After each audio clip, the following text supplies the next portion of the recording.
Hello, what's going on, guys? How you all doing? My name is Jason Joseph. This, of course, is Play-by-Play with JJ. I hope you're all having yourselves a great afternoon, and I hope you're all having yourselves a nice day. Sleep. I hope you slept well last night, and I hope that you guys had a nice morning. So this morning, I got up, did my notes. I know that we had a lot of stuff. I prepared a lot of things. I stayed up a lot last night. Cut some shorts. We're going to try to implement some more of those things. And so we are here and we are ready. We're ready for more Phillies action. So what's going on? It's probably blurry on your end. Let me see. Does Givanoots, does it look blurry to you, or is that just Jacqueline? Because if it is blurry to other people, let's see. Nope, it's clear on my end. It's blurry on your end, Jacqueline. It's blurry on your end, so so it's just your phone. Okay. Yeah, I asked if it was blurry. Okay. All right, so it's not blurry for you.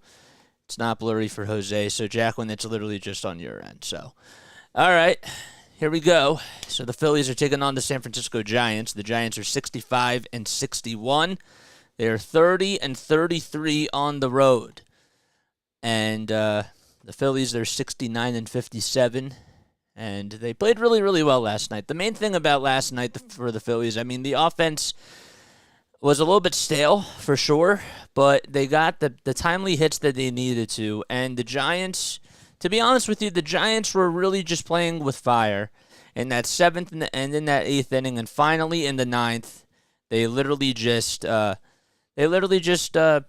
came back, the Phillies, and they did a good job at just keeping their foot on the gas pedal, and it was really nice to just see what they were able to do, and guys like Trea Turner were able to step up, and also Brandon Marsh came through with a big base hit. Bryson Stott started everything off with a hit by pitch. All those little things definitely mattered, and also Brandon Marsh stealing that second base, that was really great. And we talk a lot about Trea Turner. This is a guy who, since August 4th, has hit 353 in 17 games with 4 homers and 6 runs batted in. So he's really started to just turn things around, especially at home. And that was something that the Phillies were missing for a little bit of time. And he has to be able to keep that up. But he's been coming through for them in big situations at some points. And now you have to kind of say to yourself that, well, if he is now a factor at the plate and he's another key cog. So, anyhow, that's a really good thing for sure. All right, so the Giants, well, their lineup is pretty much the same except for one thing. So you have Lamonte Wade Jr. batting on the off spot. Actually, we'll get to the lineup in just a little bit. But we will say that Paul DeJong got added to the roster. He was actually let go by the Toronto Blue Jays. The Giants picked him up about 20 hours ago or so. That's when it was reported. And Gabe Kapler said that he would be playing today to finish off the afternoon. So he's actually playing over at shortstop for Casey Schmidt. So, and the Phillies will have a pretty similar lineup. But the one thing that I really liked about last night is that the bullpen really did a good job at just coming together and making sure that they delivered on the right pitches. And something that this bullpen continues to do time and time again during this little stretch and just pretty much throughout the season is that they've pretty much answered the bell. There have been some games where they've had some hiccups, but overall the bullpen really has done a really nice job. It was good to see Jose Alvarado out there, and hopefully he stays healthy and that he can be a factor, of course, because they're going to need him, especially down the stretch for sure. Sir Anthony Dominguez didn't look too bad out there, but he has to sort of pick up the velocity as well, and Okay, so all right, let's get to the starting lineups. All right, what's going on, everybody that's on here? First of all, Reeferman, hello. What's going on? Jacqueline, of course. Jacqueline is always here. Givanoots is here. Jose is here. Yes. Okay, cool stuff. Very nice. David 3000, hello, JJ. I would be ready for that time. Okay, cool. Great stuff. All right, sounds good. So, yes. All right. Let's get to the starting lineup. So we have Lamonte Wade Jr. leading things off. He'll be the designated hitter for the Giants today. Thairo Estrada is playing over at second base. He's batting second. Wilmer Flores over at first base today. He's batting third. Jock Peterson in the outfield, playing out in left field. He's batting in the cleanup spot. Hitting fifth will be Michael Conforto, who's out in right field once again. And J.D. Davis is over at third base. He's batting sixth. Patrick Bailey gets the nod behind the plate once again, and he's batting in the seventh spot. Wade Meckler playing out in center field. He's hitting eighth. And instead of Casey Schmidt batting ninth, it'll be Paul DeJong batting ninth, who last time that he did play, when he was on the Blue Jays, he actually did face the Phillies. So it'll be Wade Jr., Estrada, Flores, Peterson, Conforto, Davis, Bailey, Meckler, and DeJong for the Giants. And for the Phillies, they'll have Kyle Schwarber leading things off out in left field. Trea Turner batting second over at shortstop. Bryce Harper is hitting third this afternoon. He's the DH, and batting in the cleanup spot, batting fourth, it will be Nick Castellanos out in right field. The second baseman for today's game will be Bryson Stott over at third. You got Alec Boehm playing at the hot corner, hitting sixth. JT Realmuto will be catching. He's batting seventh. Brandon Marsh out in center field, hitting eighth. And Jake Cave is the first baseman, and he'll be batting ninth. So for the Phillies, once again, it's Schwarber, Turner, Harper, Castellanos, Stott, Boehm, Realmuto, Marsh, and Cave. And the Phillies will send Michael Lorenzen on the mound, and he'll be going up against Alex Cobb. Cobb, the last time that the Phillies offense faced him, he went 3 1/3 of an inning. He allowed 2 earned runs, 5 hits, and only faced 7 batters. Wait, that's not correct. Oh, okay. Had 7 fly balls. Man, this is why we get practice with this. He threw 86 pitches. There we go. That makes a lot of sense. But, yeah, so the Giants ended up winning that game by a final score of 4-3, and that was back on May 16th. There we go. There's Gary Matthews. Matthews got to throw out the first pitch charge. It's really cool. It's not too sunny of an afternoon. It's a little bit cooler outside. It's actually pretty nice, if you will. The sun's not shining too much, though. But Michael Lorenzen will be on the mound for the Phillies. Lorenzen, last time he pitched here, he pitched the no-hitter. It was the last time he pitched here, but the last time that he pitched, which was also against the Nationals, funny enough, he went 3 1/3 of an inning, allowed 7 runs, 6 earned runs, 1 homer, 1 walk, and had 1 strikeout as well. Sarge! I know, exactly. Yes, all right. Lorenzen is 7-8 on the season. He's gone 126 total innings between the Tigers and the Phillies, has a 3.57 ERA and 94 Ks, with only 33 walks allowed. This will be start now number 22 for him. So, and the main thing for him today that he has to do is he has to really try not to get behind in the counts too early. I think that if he can just try to attack the strike zone, that would be a really good thing for him. Try to throw strikes, try to utilize the slider, get the outside corners going, and really just be on the best page with JT today behind the plate. You have to have really good, strong communication for sure. So I think that that's going to be a main thing for him today. First pitch. It's underway. It's in there for a strike to Lamont Wade Jr., who's the DH for the Giants.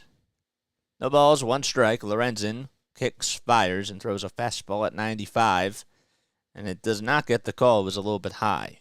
Wade Jr. is hitting .258 with 13 homers, 35 RBI, 1 ball, 1 strike. The pitch fouled back.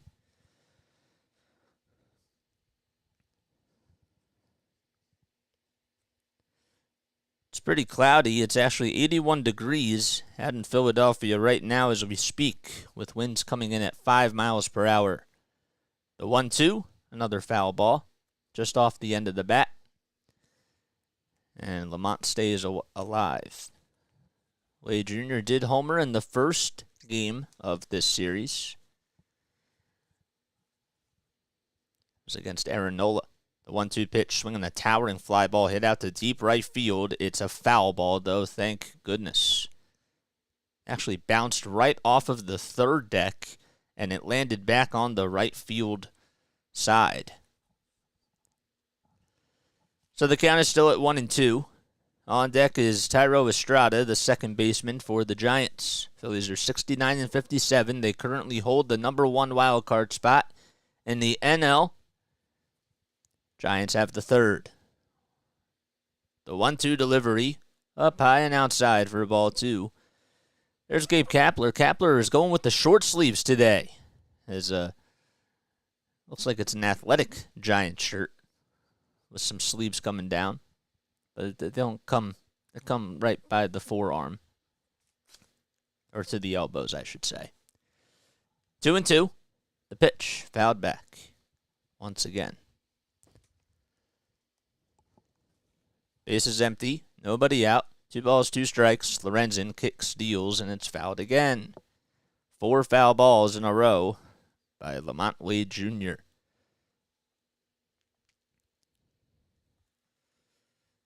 Phillies walked it off last night against the Giants thanks to a 2-run single hit by Trea Turner. The 2-2 pitch will do it again. It's popped up this time. Over towards the first base side. Cave says he has it, and he stands right next to the bag and makes the catch in fair territory. And there's 1 out. It was a fastball that kind of jammed Wade Jr. just a little bit. Jacqueline, you always say that. I know. I can't do anything about it.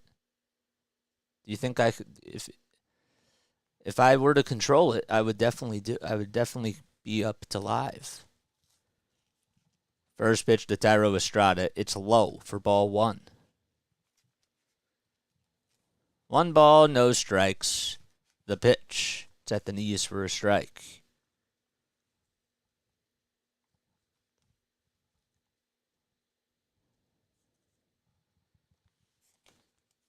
One ball, 1 strike. The pitch. Bouncer it over to shortstop. Turner has it, charges over to first, and it's in time, and there's 2 outs. How's it going? Says Quinn. What's going on, man? Thanks for coming on here. It's going pretty well. Can't complain. Hopefully the Phillies will get a sweep. That'd be really nice. How are you doing, though? Homer Flores steps up into the batter's box, hitting .301 on the season. 2 outs, nobody on. Lorenzen kicks, fires, and it's a strike on the outside corner. Phillies defensive lineup today from 1 through 9. You have Lorenzen on the bump. Behind the plate is Real Muto over at first base for the Phillies. You have Jake Cave. The 0-1 pitch, swinging a towering fly ball, hit out to deep left field. It's going back to the track, to the wall, and it's gone. A 1-0 ball game, just like that, as Wilmer Flores hits home run number 18 on the season on a hanging breaking ball out over the middle of the plate, and it goes 420 feet.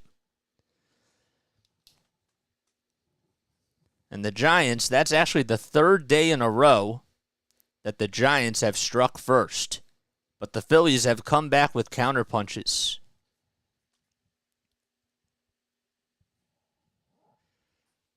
Here comes Jock Peterson to the plate. He's hitting .243 on the season with 12 homers and 43 RBI. So as far as the rest of the infield goes, as the first pitch is in there for a fastball, Jake Cave is over at first base for the Phillies. Stott's over at second. Bohm's at third. Turner's at short. And then from left to right, you got Schwarber, Marsh, and Castellanos. The ball is 1 strike to Jock Peterson. The pitch. Fly ball it out to left field. It's hooking foul, and it'll stay foul. So it goes over towards the SeatGeek's electronic sign.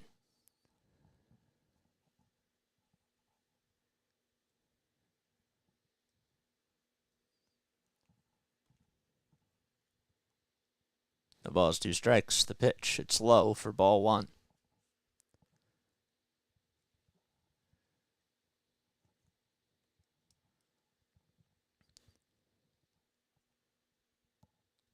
Two outs, bases empty. 1 ball, 2 strikes. Lorenzen gets set at the belt. Winds up, delivers the pitch. It's low for ball 2. So that makes the count now 2-2. Now I see that it is behind. All right, I'll have to refresh the page. The 2-2 delivery, swing and a miss. And the inning is over, so Michael Lorenzen retires the side, but Omar Flores gets a solo home run. Let's refresh this page as we go to the bottom of the first.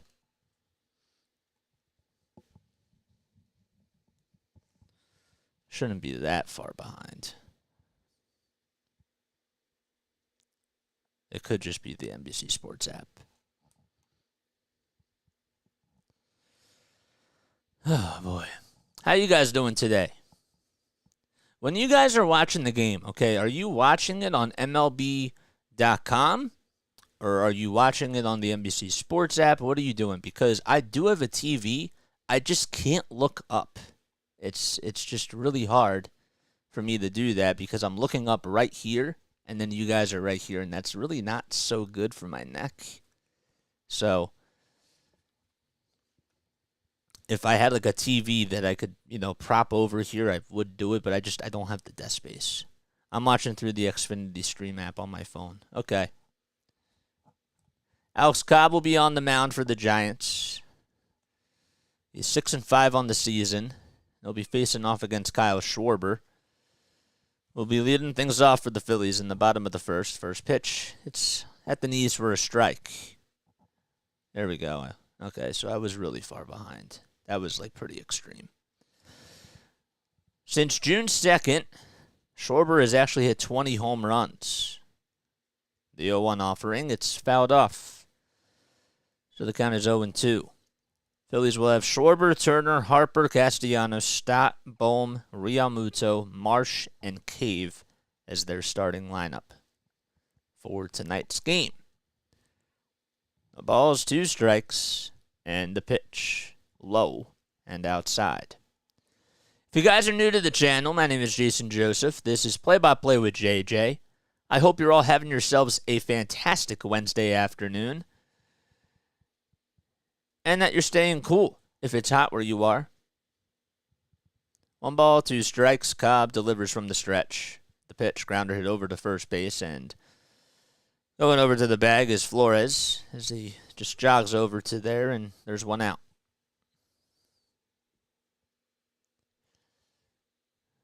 Oh, but that didn't happen.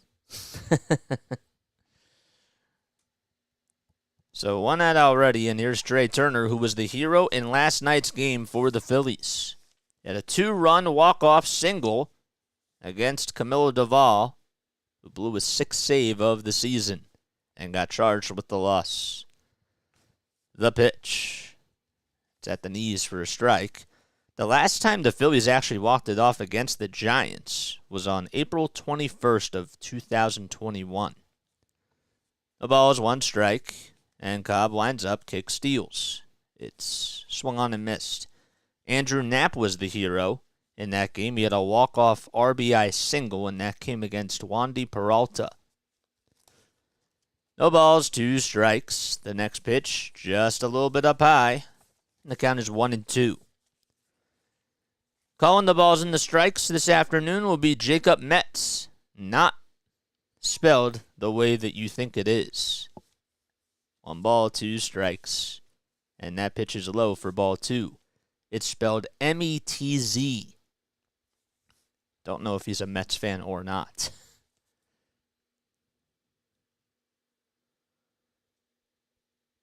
Nice. That's awesome. 2 balls, 2 strikes, and the pitch, swing and a miss on a splitter that went out of the strike zone, and there's 2 outs now. 2 up, 2 down, already in the bottom of the first inning. Interesting stat here as Logan Webb and Alex Cobb have the lowest fastball usages in all of Major League Baseball. They both play on the same team. Here comes Bryce Harper. The first pitch, line drive, caught right up the middle by the shortstop for the Giants. And the inning is over as Paul DeJong gets a little bit of action in his Giants debut. 1-2-3 go the Phillies, though, and we head to the top of the second. Phillies trail 1-0. Excuse me. Yes. All right. So what was I going to say? I was going to say something. Yes, all right. So we go to the top of the second inning. Hi, guys. Hello. How are you all? My name is Jason Joseph. This, of course, is Play-by-Play with JJ. If you do enjoy my content, please, I encourage you all to subscribe to the channel, hit the notification bell icon, and tune in so that way you know when I upload. All right? It's a big afternoon game for the Phillies as they're looking for win number 70 in game. This is now number 127. So, there we go. Something else I was going to say, and now I forget what it was. How many people do we have on here this afternoon?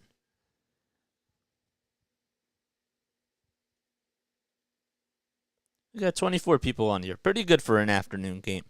I've realized that, well, actually, we only have 11 likes. That means 13 of you have not already liked this video. What are you doing? Hit the thumbs up button, guys. There we go. We just got a new subscriber. If you just subscribed to the channel, thank you so much. Comment who you are down below, and I'll give you a shout-out. Welcome on in to the Play-by-Play with JJ family. I probably should have like a little doorbell or something like that. That's something that I could probably look into.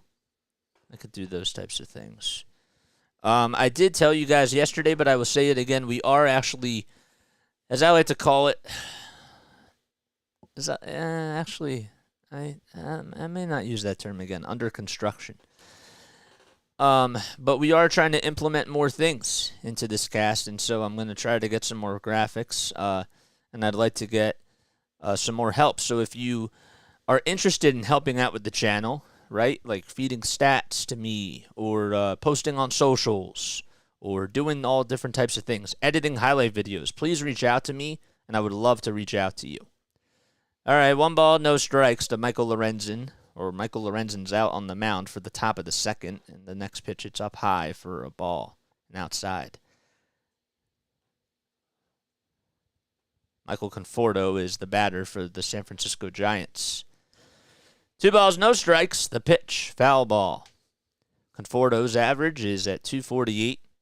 He's slugging .403 with 55 RBI and 15 home runs. The 2-1 offering by Lorenzen. It's a fastball that's low for ball 3. Well, the speed has certainly been up there for Lorenzen. He's throwing 95, which has been his average, but it's his average the last time was at 94. 3-1 pitch. Fastball right back up the middle for a base hit. It's hit back up the middle by Conforto, and there's a leadoff single. And the Giants now get their second hit on the afternoon. There we go. Chris Adams. Let me get to your comment in just a second. J.D. Davis is stepping up to the plate. Of course, he popped out to end the 9th inning in the first game. In the first pitch, swinging a roller hit over to shortstop to flip over the second. There's one to throw to first in time. Big double play turned by the Phillies, as it was a grounder hit over to Trea Turner. Turner flipped it over to Stott, and Stott had to get it off very quickly. And bench coach for the Giants was thinking about challenging this, but I don't think that there would have been a challenge provided. It was out by a mile. Well, maybe not. It actually looked a little bit closer. So Turner flipped it over to second, and Stott did a good job at throwing it over to first, but I don't even know if they got the challenge off in time and if they wanted to challenge it. 1 ball, no strikes. Let's see. Yep. Nobody was picking up. That was the problem. Literally nobody was picking up. As soon as they went over to the phone, you had to put it back on, and there seems to be a problem, I think, with the replay phone. So they're showing what's happening in the dugout, so they couldn't even challenge it. Never seen that happen before. 2 balls, no strikes to Patrick Bailey. The pitch outside for ball 3. So the Giants lead it 1-0. We're in the top of the second inning and the 3-0. It looked like it was outside, but Lorenzen gets the call there, and it's now a 3-1 count. I don't get to watch the game, says Chris Adams. Regular radio sucks to try and listen. This is way, way much better. Getting to interact as things happen in JJ's commentary. Thank you, man. We try to make it fun. 3 balls, 1 strike. The pitch by Lorenzen. It's at the knees. Another fastball for a called strike. Lots of fastballs being thrown so far. 30 pitches for Michael. And he takes a very quick step off. Yeah, this is the future of sports broadcasting, guys. I see it, and I don't see as many people trying to implement it as much as we do, and we're trying to make it fun. We're trying to make more visuals on here, and we're really trying to take advantage of different types of opportunities because I see a lot of potential with it. 3 balls, 2 strikes, the pitch, foul ball. Wade Meckler waits in the on-deck circle. He's hitting 160. Still doesn't have an RBI on the season. The defense for the Phillies is playing back towards the outfield grass. Bohm is playing over towards the line at first. 3 balls, 2 strikes, the 3-2 delivery, swing and a miss. He struck him out, and the inning is over. So the Phillies are able to get out of the inning. Let me go to the bottom of the second. Phillies trail 1-0.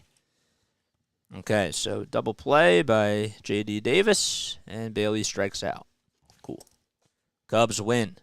Nice. If you're a Cubs fan, that's nice. I see that you're an O's fan, though. Seth Messersmith for Baltimore Nation Liverpool. What's going on, man? Thanks for coming on here, and thanks for checking this channel out. I really do appreciate it. And don't feel offended. I call everybody man, so don't feel offended by that.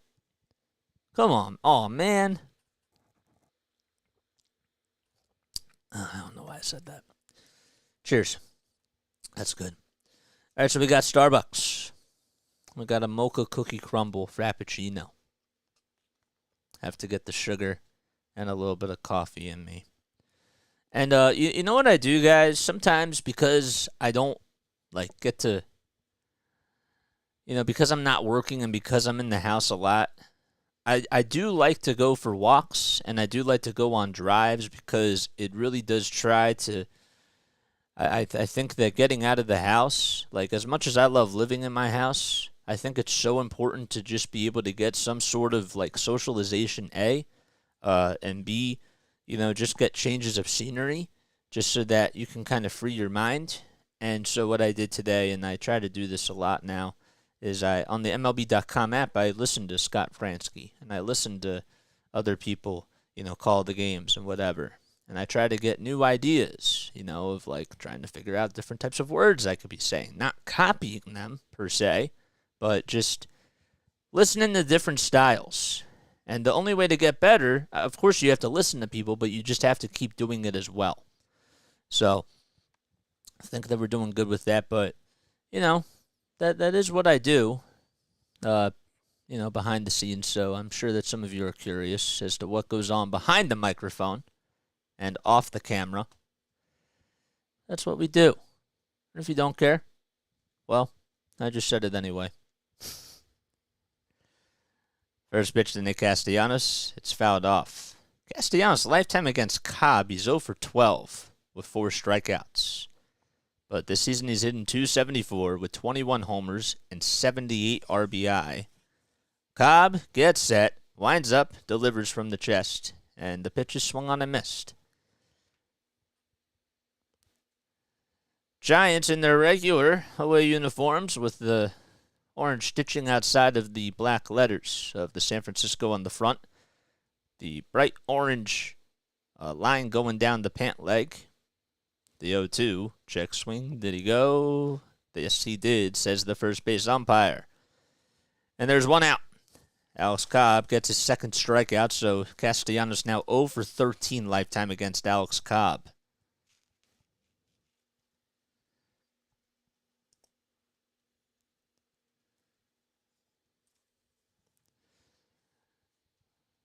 So there's one gone, and here comes Bryson Stott. Steps up to the plate, batting on the left side, of course. He has two different types of batting gloves today. The pitch, it's in there for a strike. He's wearing a white batting glove. Oh, wait, actually, it looks a little bit different. It was actually covering the wrist guard that he had. The 0-1, grounder hit over towards the third base side, spinning and turning and throwing over to first in time.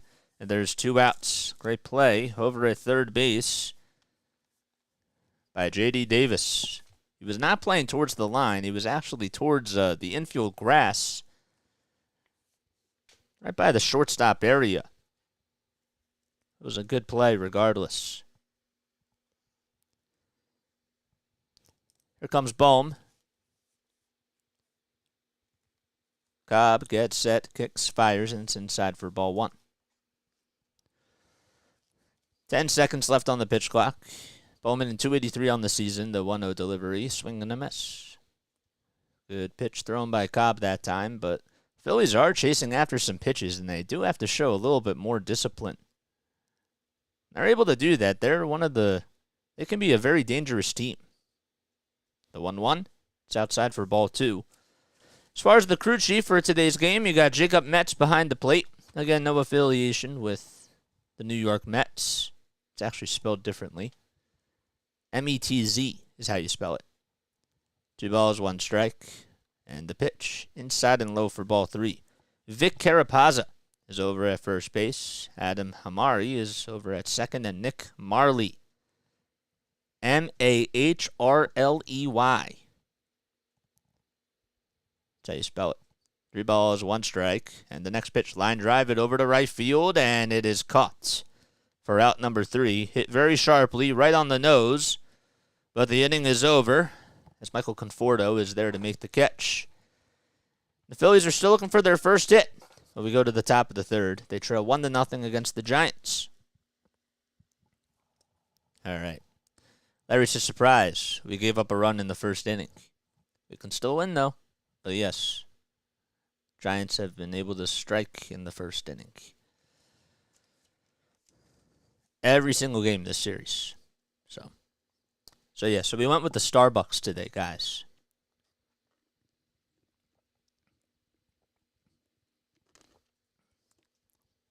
Oh, Chris, I missed your comment. Ron, what's going on, man? Sorry, I didn't see your comment either. I need to get a reel of the bell from CBP that pops up when the Phillies hit a home run. Yeah, I'd have to find something that's copyright free, you know? I'm really trying to, not play with fire. You know what I mean? I don't know, what I can technically and what I can't get away with. That I'd have to do research on. But, yeah, in theory, that would be, really, really cool. And I'm all with you. But, look, if you can find something that's, not, that's, that's okay, to use, email it to me. You have my email. The email is posted down below. It's in the description area. If you guys have any other ideas of stuff that I can implement on this channel, or if you have any sort of critiques, email me down below. I always say that. It's literally right there. It's jasonjosephonair@gmail.com. It's in the description. I think it's also in the LINKTREE as well. If not, it's definitely in the description. So, please make sure that you email. Givanutz, I did get your message if you are still here. Cool. Flores and Estrada is our whole offense. Poker Bry, 916. Thank you so much for coming on here, dude. I really appreciate that. Here comes Wade Meckler. The first pitch, he takes it up high and outside for ball 1. So Wade is hitting 160 with an OBP of 222. 1 ball, no strikes. The pitch, fly ball, it out to center field, and Marsh will just play it on a bounce as it drops in for a hit. Throws it back towards the infield, and there's another leadoff single. That's the second inning in a row where a left-handed hitter for the Giants has gotten on with a single. The last inning was Michael Conforto. Everyone strikes in the first against the Phillies. But the Phillies came back with 2 counterpunches in 2 games. but today they did not. Here comes Paul DeJong making his Giants debut today. First pitch on the outside corner for a strike. His average this year is 211. Of course, he was traded to the Toronto Blue Jays at the trade deadline by the Cardinals. The 0-1 offering up high for ball one. Last time he played was against the Phillies when the Blue Jays were home against the Phillies last week. 1 ball, 1 strike. Lorenzen kicks, fires, and it's outside and low.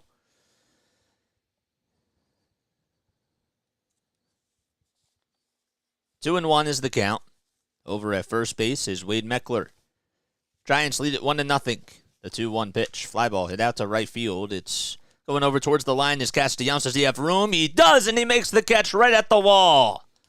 I can't believe he had enough room and he got it. Great play by Castellanos as he gets a standing ovation from the fans. Just went over towards the right field fence near the stands, and he just got it. You also have to watch out for the wall too when you're going over there, because that can be really dangerous. So there's 1 out, and Lamont Wade Jr. is up. He fouls the first pitch off towards the third base side. It goes out of play. He's 0 for 1 today. He popped out in the first inning. Phillies are looking to sweep the Giants for the first time since May of 2018. They swept them in a 4-game series. The 0-1 offering by Lorenzen. It's fouled back again. So it's no balls, 2 strikes. Yohan Camargo was the one that got DFA'd. Or got demoted, I should say, by the Giants. Once Paul DeJong came up. The 0-2, it's up high for ball one. He did end up getting his NL pennant ring yesterday. So he lucked out with that because, he was able to get it before he got optioned back to AAA. 1 ball, 2 strikes to Wade Jr. The next pitch, he takes a whack at it. It's hit off the end of the bat, popped up over towards the third base side. Now Bo must have back up out into left field, and he gets under it and makes the catch. It was a pop-up, I forgot to mention that. But there's 2 outs. Bohm just backpedaled onto the grass.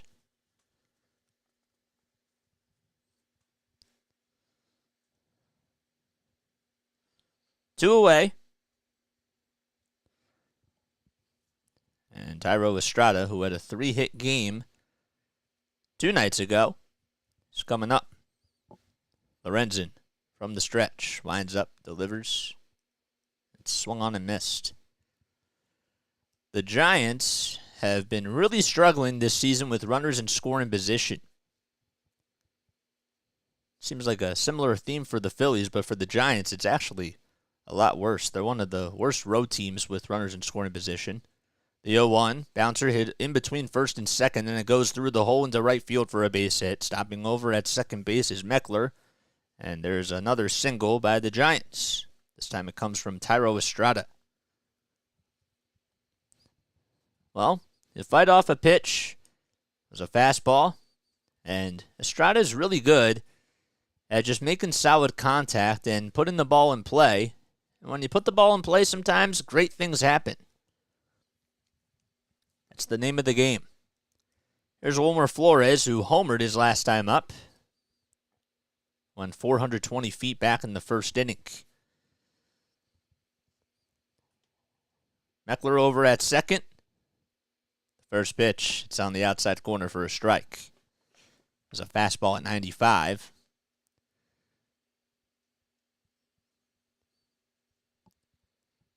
Wilmer is hitting .303 on the season.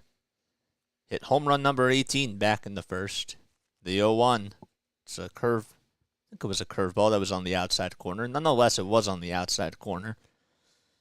It was not a fastball. Stream froze for just a quick second. No balls, 2 strikes, 2 runners on for the Giants, 2 outs in the top of the third. The 0-2. It's off the plate.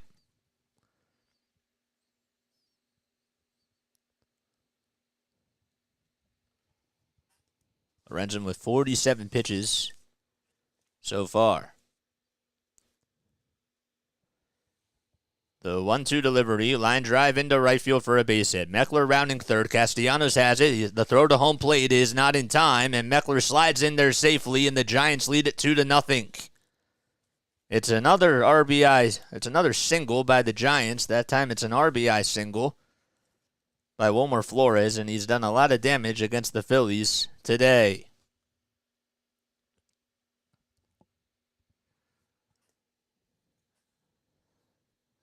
So Lorenzen has struggled in his last 2 outings, but he's trying to get out of this inning gear. It's not the type of pitch that you want to throw if you're Michael Lorenzen. Don't want to give Flores, especially him, anything good to hit. And he did. Jock Peterson comes up and takes the first pitch low. It was a changeup. It was in the dirt at 84. Oh, thank you. Appreciate that, dude. 1 ball, no strikes to Jock Peterson. Estrada over at second. Flores over at first. Lorenzen looks back at second. Now back to the plate. The pitch inside for ball 2. I do notice a little bit that I am a little bit behind the pitches. So I'm really trying to not do that as much. You guys can't see it, but I am a little bit behind because I get a little bit wordy. 5 seconds left on the pitch clock. The 2-0. It's outside for ball 3. A changeup came in at 84. 15 seconds left on the pitch clock. Lorenzen looks back at second. Now back to the plate. The next pitch, it's inside for ball 4. And now, as that loads the bases, you're at least going to think that you're going to have a conversation with Lorenzen and some sort of a timeout here. Cotham is going up the steps, and he will join the conference out on the mound.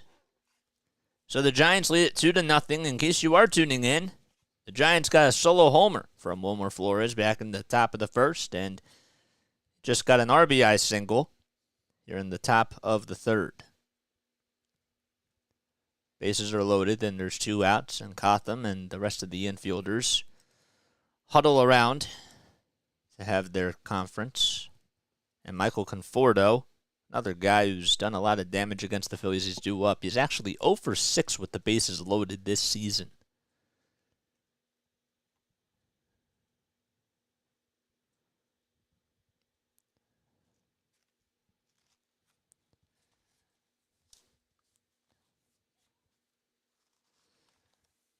So everyone goes back to their positions. There's 2 outs, and the bases are juiced. It's pretty cloudy out at Citizens Bank Park. Winds coming in at 5 miles per hour. Here comes Conforto. Lorenzen kicks, steals, and it's in there for a strike. Conforto against Lorenzen is 1 for 7 coming into today. No balls, 1 strike. The pitch, fly ball hit out to center field. Backing up is Marsh. He has plenty of room, and he stops and makes the catch, and the inning is over. The Giants leave the bases loaded. However, they got an RBI single by Wilmer Flores, and that extends their lead 2-0. So we go to the bottom of the third. Phillies down by 2 against the Giants.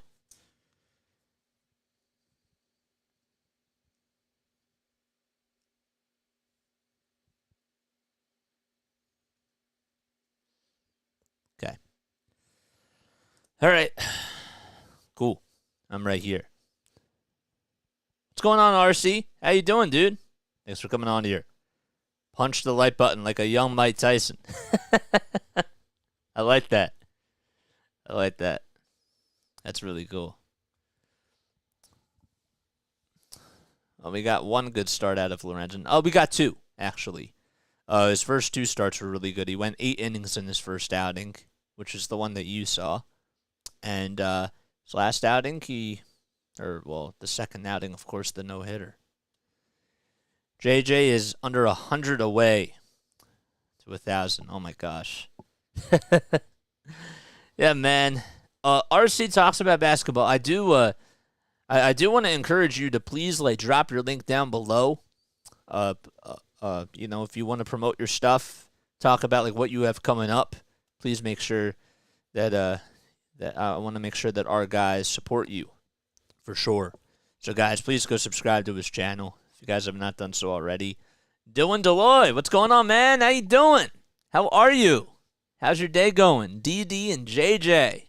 Is it okay if I call you DD? Or I'll just call you Dylan. I'll just call you Dylan. There we go. Okay. Phillies are still hunting for their first hit.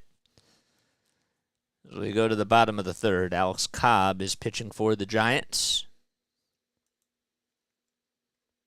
Cobb is 6-5 with a 3.75 ERA, which is actually 28th in the league for best ERA. 113 strikeouts and a 1.39 whip. Okay, cool. JT steps into the batter's box. He's up at the dish right now. Cobb gets set, kicks, steals, and it's outside for a ball. So Realmuto is up. He's in 253 this season. He's batting in the 7th spot. It's interesting how Rob decided to go with a little bit of a different lineup. He actually switched some spots up here today. The pitch. It's off the plate for ball 2. Stott was batting way lower in the lineup than he is today. Marsh is back, and JT switched up his spot too. 2 balls, no strikes. Cobb kicks, fires. It's outside by a hair. Patrick Bailey did a good job, though, at trying to frame it and sell the call. 3 balls, no strikes. Cobb winds up and delivers the 3-0. It's a fastball at the knees. This is JT's 10th season. 3 balls, 1 strike. Cobb gets set, winds up, delivers. It's a strike. It was a check swing, but JT thought it was a ball. The count is now full. It's on the outside corner. Payoff pitch coming up. Here it is. The pitch. Swing and a miss. So after a 3-0 count, JT Realmuto strikes out, and that gets Alex Cobb his 3rd strikeout of the day.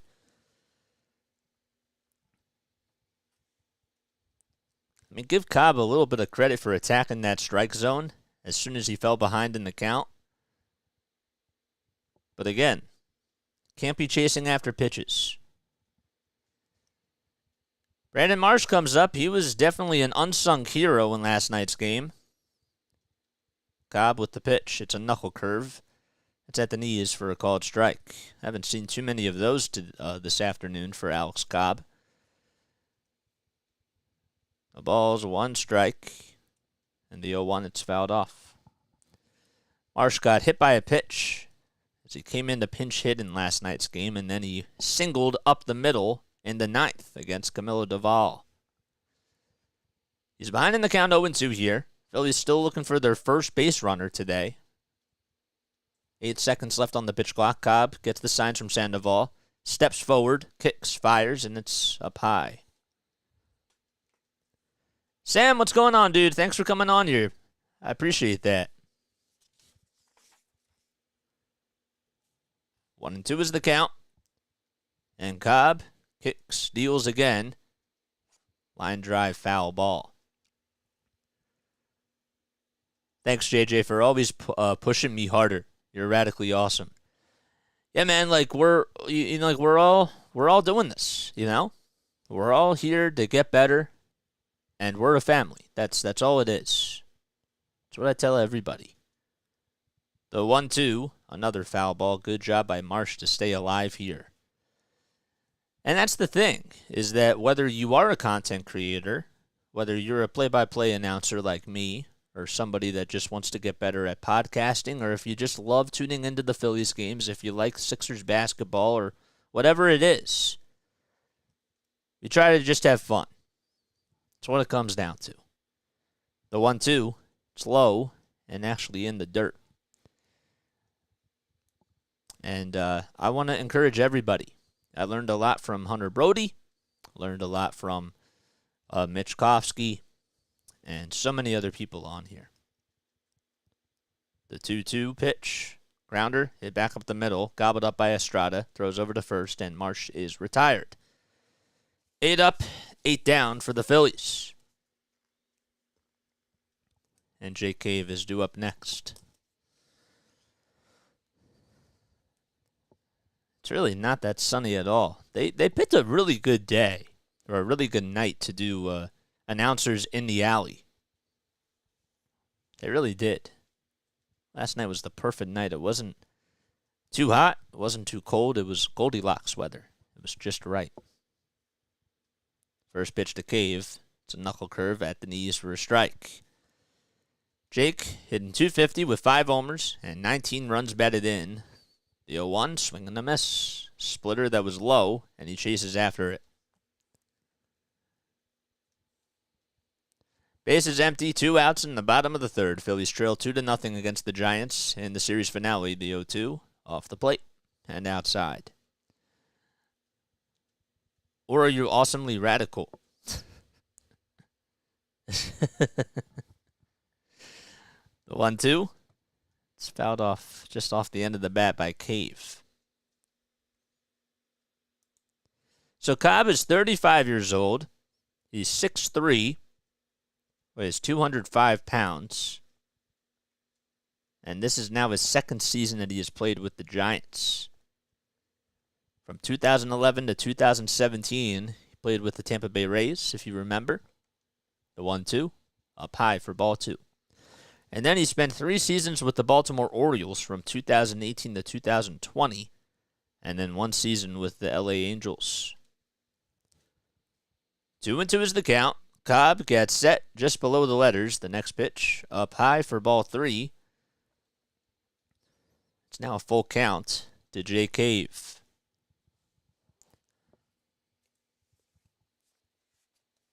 Cave had a couple of home runs against the Nationals in the last series for the Phillies. The payoff pitch. Bouncer fouled.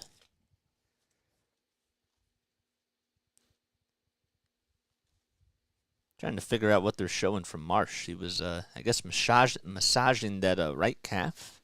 Is that what was happening?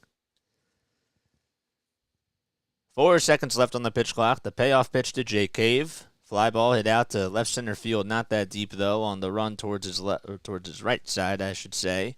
To make the catch is Wade Meckler, and the inning is over. Another 1-2-3 inning for Alex Cobb. Time to go to the top of the 4th. Phillies down 2-0 against the Giants at the bank. Okay. All right, guys, hit the thumbs up button, subscribe to the channel. Turn on those notification bell icons so that way you know when I upload. I'll be right back in just a few moments. Don't go anywhere. Stay tuned. Got to take a step off and stretch. All right, see you soon.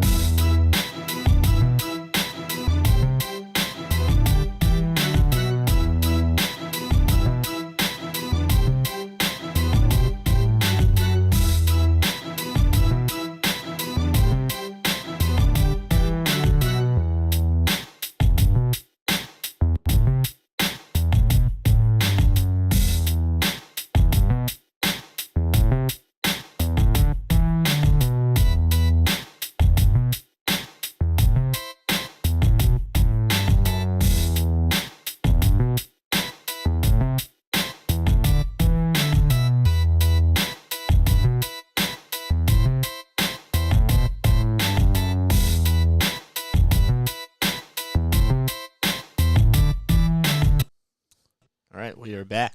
We are back. It'd be really cool if we could get to 920 subscribers by the end of today. I think that should be our goal. But I don't usually like to make goals because I don't. When it comes to like these types of things, I usually don't like to set those types of things and just like let them come as they will. But I'll be honest with you, I want 1,000, man. I want to get to the 1,000 mark. I really, really do.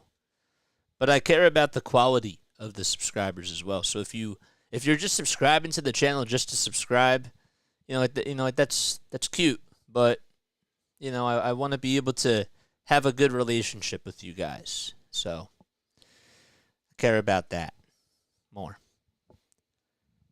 J.D. Davis is due up. Takes the first pitch outside. The second pitch, it's fouled off. So the count is even at 1-1. Lorenzen has given up 2 runs so far. 1 in the first and 1 in the third. Both of them have been distributed to Wilmer Flores. The 1-1. It's a strike, a sinker on the outside corner at 93. 1-2 is the count. Lorenzen with pitch number 58 coming up. Gets the signs from JT. Can they agree on the call? Now they do. The 1-2 pitch. Grounder hit over to shortstop. Turner gobbles it up. Gets set. Throws over to first. And Davis is retired. So JD grounds out over to shortstop. And Patrick Bailey is due up next.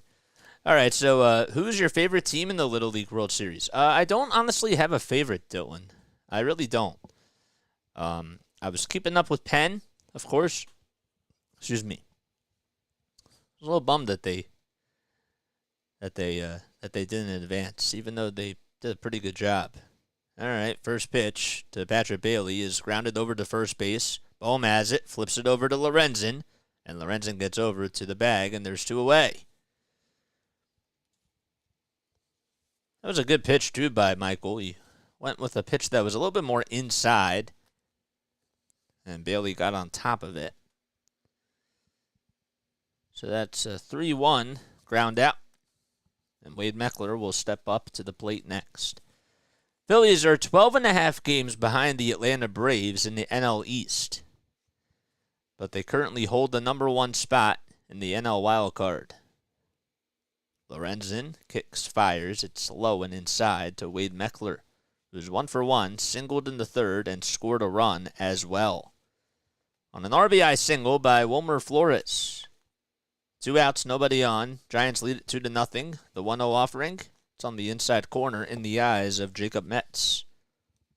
Not going to lie, looked a little bit inside. But Metz has been very consistent. 1 ball, 1 strike. Lorenzen from the stretch. Kicks, fires, and it's outside for ball 2. The Giants, on the other hand, well, the Dodgers, of course, lead their division. 2 balls, 1 strike, and the next pitch. It's inside and low for ball 3. So the Dodgers, they are currently 76-48. The Giants are actually 12 games behind them, and they're now a half game behind the Diamondbacks. The 3-1, up high for ball 4. And Wade Meckler gets on for his second time today. Which games do you need me to cover, says Snowman. We'll talk. I'm going to be away. I won't be able to do Saturday through Wednesday. We'll talk more about it, though. Here comes Paul DeJong with 2 outs and a runner over at first. Lorenzen kicks, fires, and it's low. A slider at 83. DeJong got picked up by the Giants yesterday, and Gabe Kapler said that he would be available today. The hit, the 1-0 pitch, swinging a towering fly ball, hit out to deep left field. That's not coming back. It's a 2-run homer, as Michael Lorenzen not so happy with himself. I think he was definitely expressing some frustration underneath that glove. So that is a 3-run home run, or a 2-run home run to give the Giants now a 4-0 lead. That thing was absolutely crushed. It was a fastball that was on the upper third of the inside part of the plate. That thing was absolutely killed. So the Giants have a 4-0 lead, and Lamont Wade Jr. steps into the box, batting on the left side, and takes a strike, a slider that is. So DeJong just turned on a fastball. It's just doubled the Giants' lead, 4-0. Pitch, fly ball hit out towards left field. It's in foul territory. Bohm with the cap off, and he's there to make the catch. The running catch, that is. The cap came flying off and makes the basket catch. Alec Bohm, nice play. The inning is over, but the Giants get 2 more runs as they doubled their lead on a 2-run homer by Paul DeJong. Man, I don't think I gave that call justice. Just absolutely an awesome play. Turned over his shoulder, had to run all the way towards the ball in foul territory, towards the third base side, and had a really nice catch.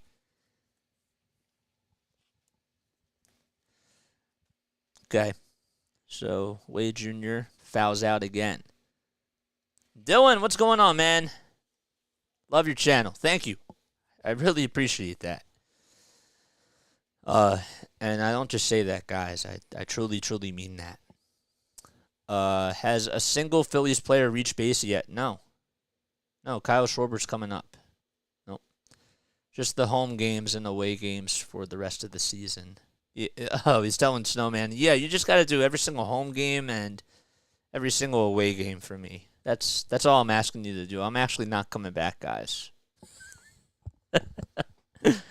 This is actually my last day. I really didn't want to tell anybody, you know, but this is it. So Dylan, I know that you just said that. I know that you just said that you love my channel, but this is it. No, I'm kidding.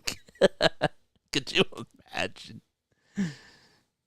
Ugh, could you imagine that? Oh man.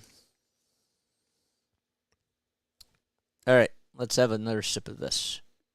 Mocha Cookie Crumble.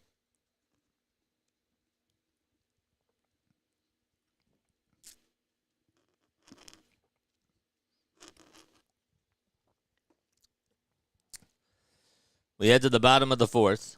Kyle Schwarber will lead things off as we flip the lineup card. Everybody has seen Cobb once, and they'll get a second opportunity here. We start off the bottom of the 4th. First pitch, it's a knuckle curve right down the pipe for a called strike. So Kyle grounded out his first time up. Was over to first base. The ball is 1 strike, and Cobb kicks, steals. It's in there for a strike. 0-2 is the count. Well, we don't know if Cobb is really going to even pitch the whole game because he's already at 43 pitches, and if we know anything about Gabe Kapler, he's very specific about stats or about pitch counts. The 0-2, it's low. Check swing, no, did he go? Third base umpire says no. 1 ball, 2 strikes to Kyle Schwarber. 8 seconds left on the pitch clock. Cobb delivers from the belt, kicks, deals, it's fouled off.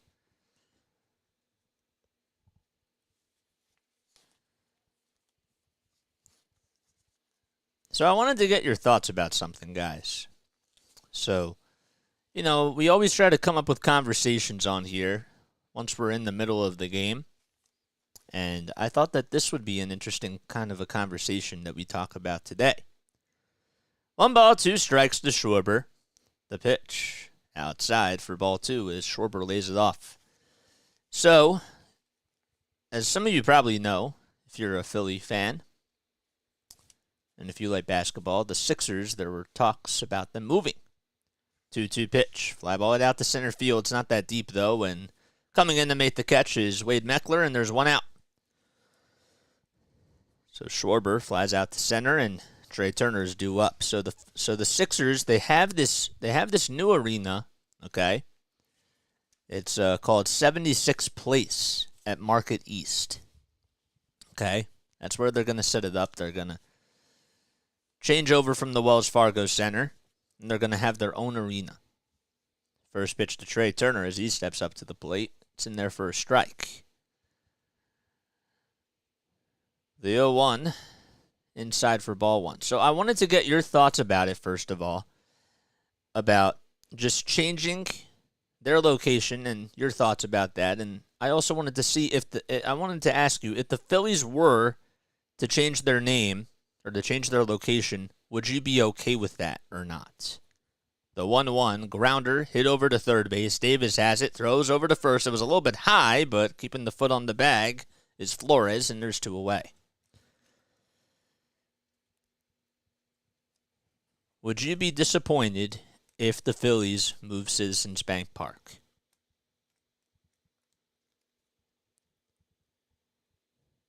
No? No, says Dylan. Oh, no, meaning like you're not for it. Okay, I understand what you're saying. 2 outs, nobody on. Here comes Bryce Harper.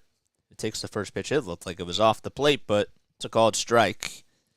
And Harper does not agree, and rightfully so. Harper lined out in the first. He's the only one that really hit the ball sharply. Actually, Bohm did that too. No balls, 1 strike. The pitch by Cobb. It's a called strike on the outside corner. So Harper behind in the count 0-2. Here's the next pitch. It's low and outside for ball 1. Bring back the spectrum, says Larry. I love the bank. That's just me. I do. The 1-2. It's just fouled off. I do love the bank.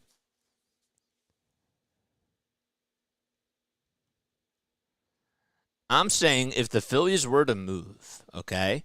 If the Phillies were to move to anywhere else, like in Philadelphia, okay? But not at the spot that they're at right now, would you be okay with that?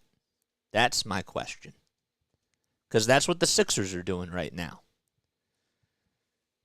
The 1-2, it's fouled off, but that's not going to be done until 2031, apparently.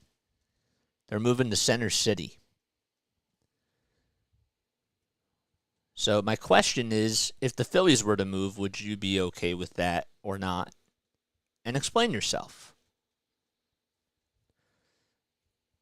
1 ball, 2 strikes to Harper. Cobb with the pitch. It's just fouled off. 2 outs, nobody on in the bottom of the 4th. Phillies still looking for their first base runner today against Alex Cobb at the 1-2 delivery inside for ball 2.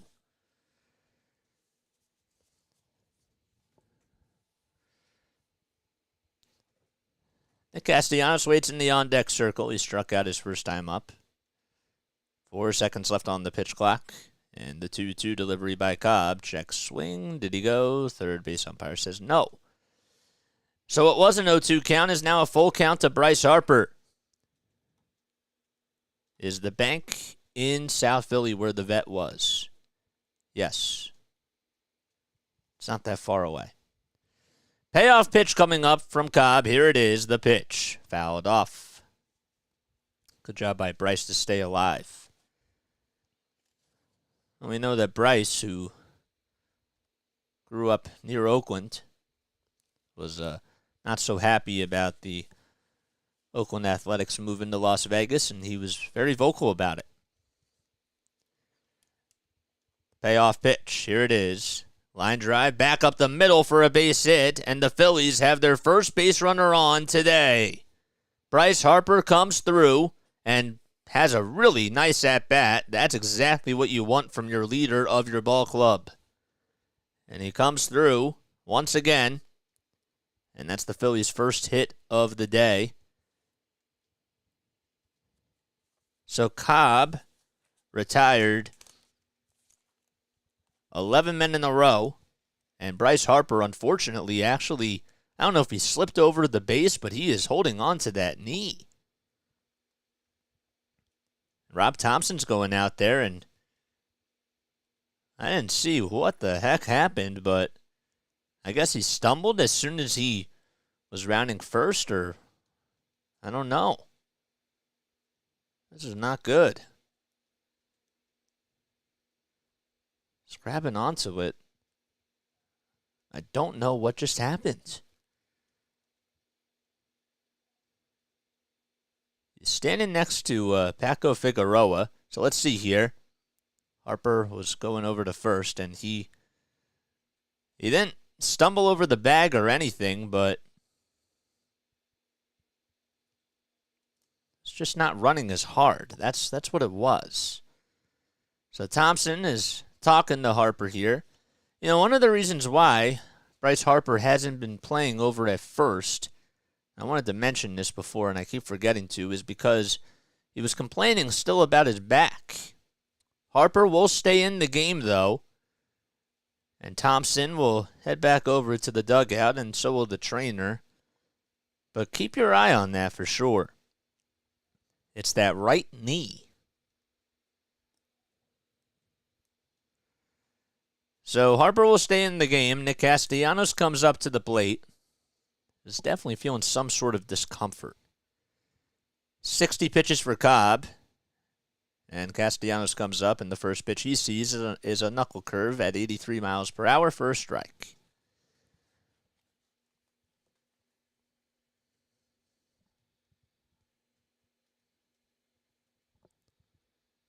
The ball is 1 strike. The next pitch, it's a bouncer. Hit over towards the third base side, and that's fouled.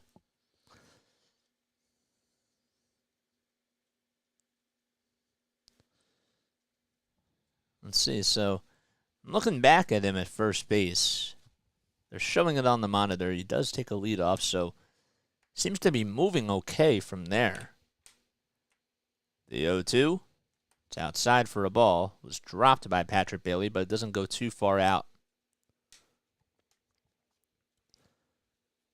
The bank will probably have to be refurbished or replaced within 10 years, says Larry. 1 ball, 2 strikes. The next pitch, it's low for ball 2 and way outside. But I'm saying, like, would you move Citizens Bank Park to like a different spot? If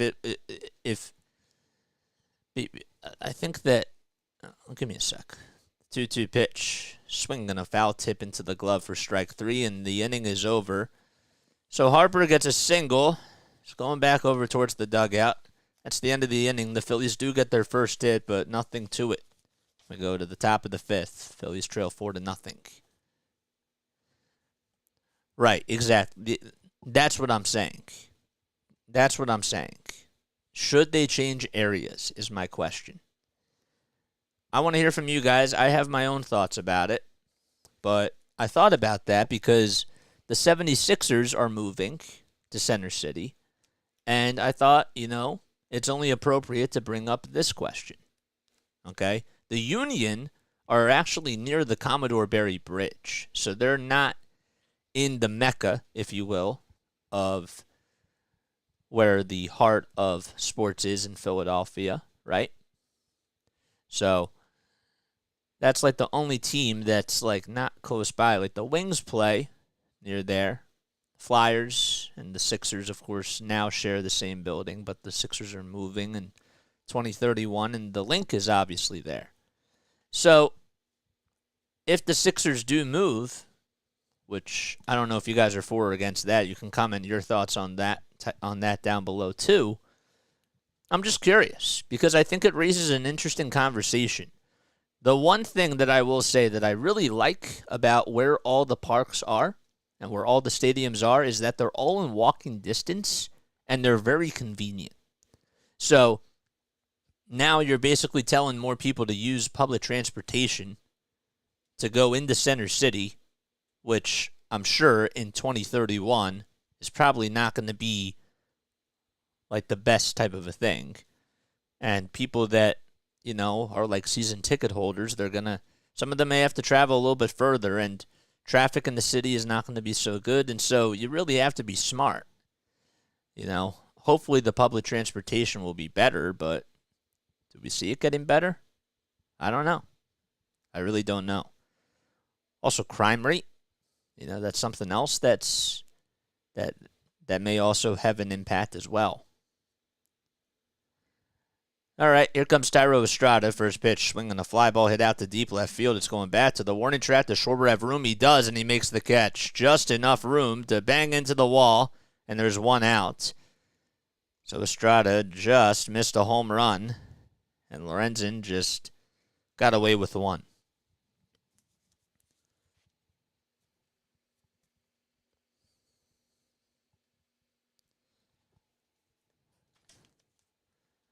You don't care if the Sixers move? Well, let me ask you why. I'm just curious. That's all.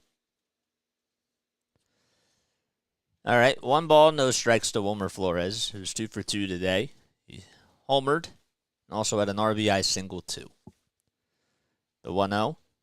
It's at the knees. It's a slider at 85.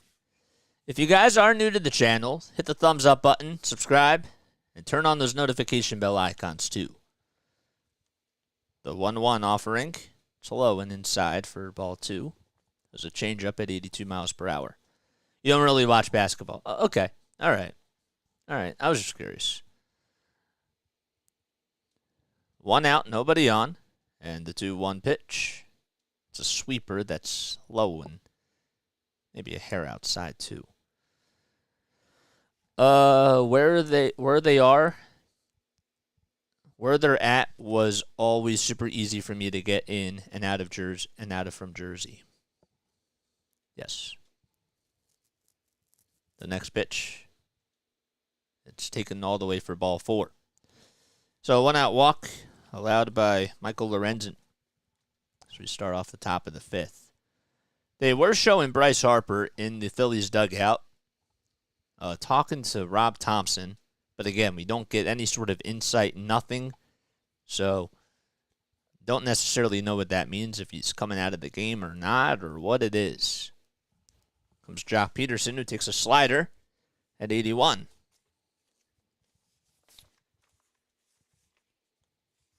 Peterson behind in the count, 0-1 here, with 1 out. The pitch, swing and a miss. So that makes the count now 0-2. They're showing Harper again. He's not in the tunnel, so that's a good sign. No balls, 2 strikes. Lorenzen kicks, fires, and it's down low for a ball. We got 35 people on here. Yes, let's get some likes, guys. Basketball arenas are better suited to be in the center of town, center of the action. 1 ball, 2 strikes. The pitch by Lorenzen, swing and a miss. And there's 2 outs now in the top of the 5th. I hear you with like in theory I hear you, but Center City is like where all the public transportation is, and it's really congested there as well. And crime rate there is just so high. It really is. It's like honestly not good at all. Like yes, like they're in the fashion district and they're gonna be there, and that's gonna be kind of nice, but they have to get rid of some of those things and create parking there, and it's all that reconstruction with more traffic in the city. It's not a good thing.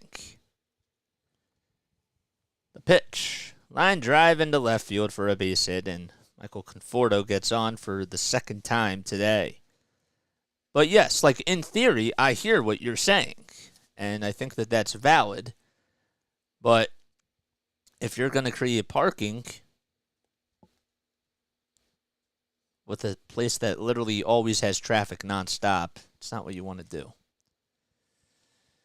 Here comes J.D. Davis. And the first pitch by Lorenzen. It's a fastball that's drilled out to right field. Castellanos backs up towards the warning track, and he's there to make the catch, and the inning is over. Go to the bottom of the 5th inning. Phillies down 4-0 against the Giants. We'll be right back in just a few moments. I'll see you very, very soon.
Bottom of the 5th, we go at Citizens Bank Park. Jacqueline, what?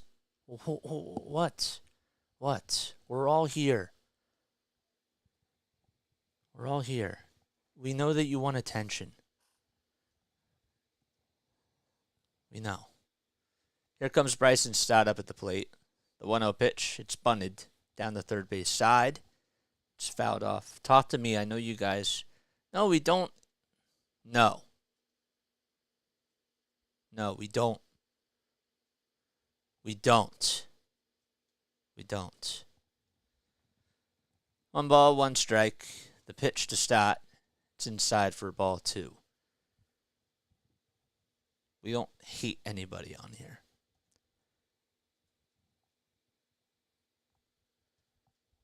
Two balls, 1 strike. The pitch. It's outside for ball 3. Jacqueline, not everybody's at their keyboards, you know? 3 balls, 1 strike. Pitch to Stott. It's on the outside corner for a called strike. Bryson's 0 for 1 today. The count is full at 3-2. The pitch. Grounder hit into right field for a base hit. Gets through the hole in between first and second. And Stott gets aboard with a leadoff single.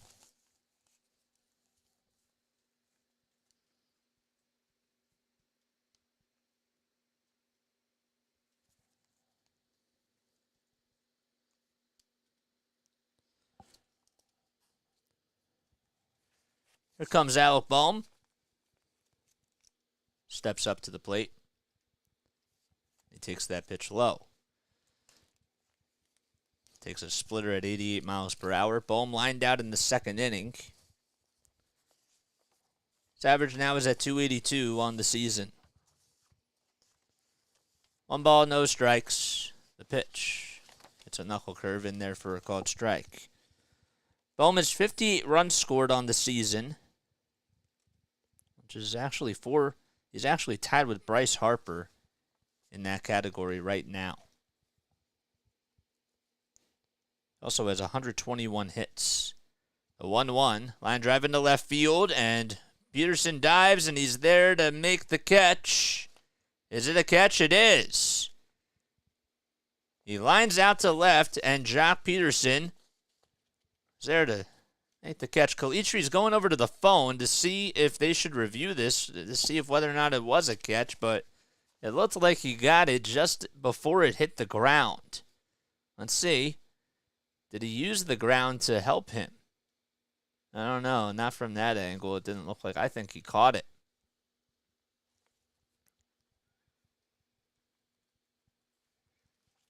I think he caught it. So there's 1 out. Nice play by Jock. And Alec Bohm hits the ball sharply twice, but it's at an outfielder. He goes back towards the tunnel. Don't know if that's a bad thing or not. It's so hard to tell from that angle.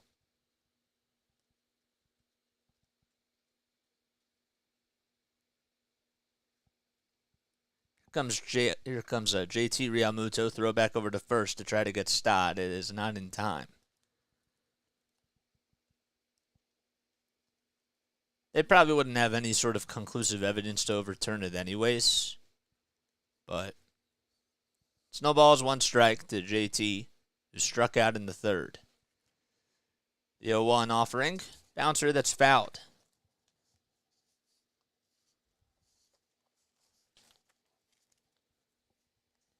So it's 0-2 with 1 out in the bottom of the 5th. 15 seconds are left on the pitch clock to JT, who is 387 at-bats, 98 hits on the season. He's 0 for 1 today. The ball is 2 strikes. The pitch, low and outside.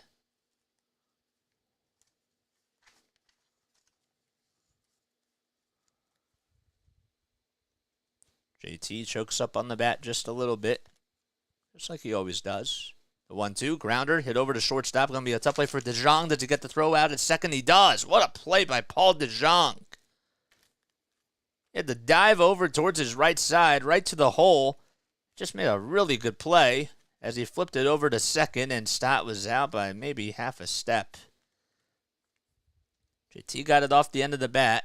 DeJong got up, and that's the right play. And he was out.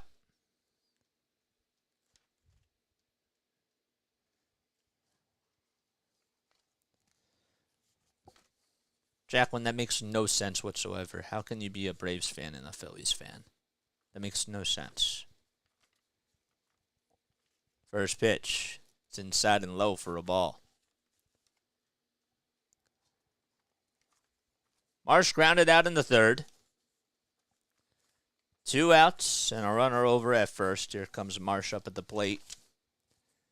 1 ball, no strikes. The pitch, swing and a miss.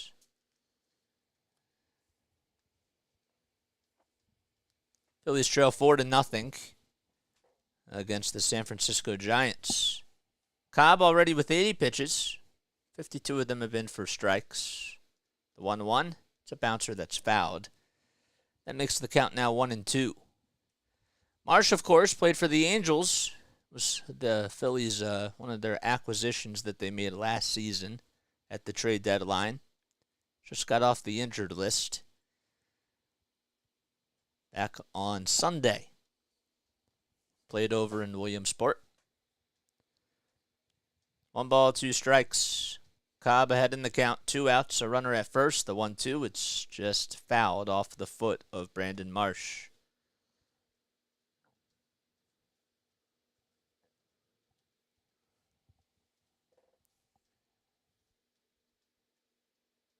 So you're just going to root for their biggest rival.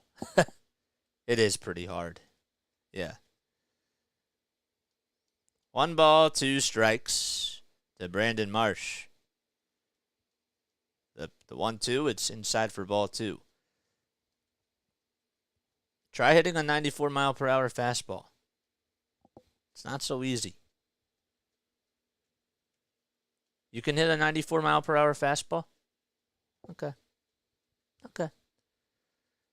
2 balls, 2 strikes to Brandon Marsh. The pitch is fouled off. The count is 2-2. All right, so Jacqueline, so if I ever see you, if we ever go to a batting cage, I want you to hit a 94-mile-per-hour fastball. Okay?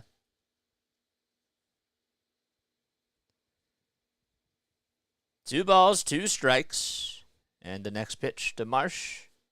It's inside and low for ball 3. Cave waits in the on-deck circle. And now Patrick Sandoval wants to go out there. And actually, Gabe Kapler's going to go out there. I guess that Cobb is feeling some sort of discomfort. Is that what's going on? Kapler's going out there.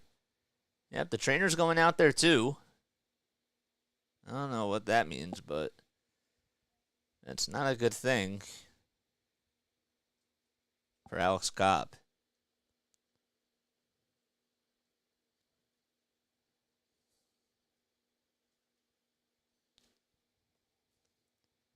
Oh, he slipped. That's what happened. So Cobb will stay in there as of right now. Kapler goes back towards the dugout.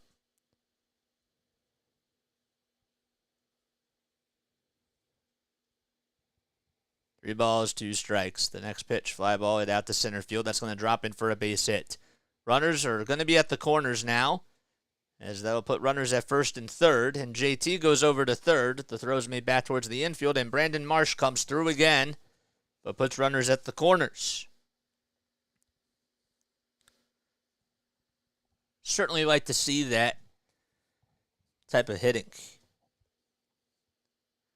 How do I know if it's a fastball? Because I want to try out for our softball team for high school in 9th grade. But a 95-mile-per-hour pitch? 95, Jacqueline. 95 miles per hour. Compared to like 70. It's totally different. All right, here comes Jake Cave to the plate with runners at the corners, and he takes a knuckle curve at 83 miles per hour. Cave batting .250 With 2 outs and with runners in scoring position, Scott Alexander, who got the start in the first game for the Giants. Well, you just said that you think it's easy. The 0-1 grounder hit over towards second base and the throw over to first. It's in time. And the inning is over. So the Phillies leave 2 men on.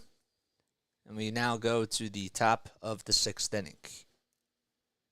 You just said, you literally just said that I'll literally highlight your thing right here. I'll literally highlight your thing right here. Where is it?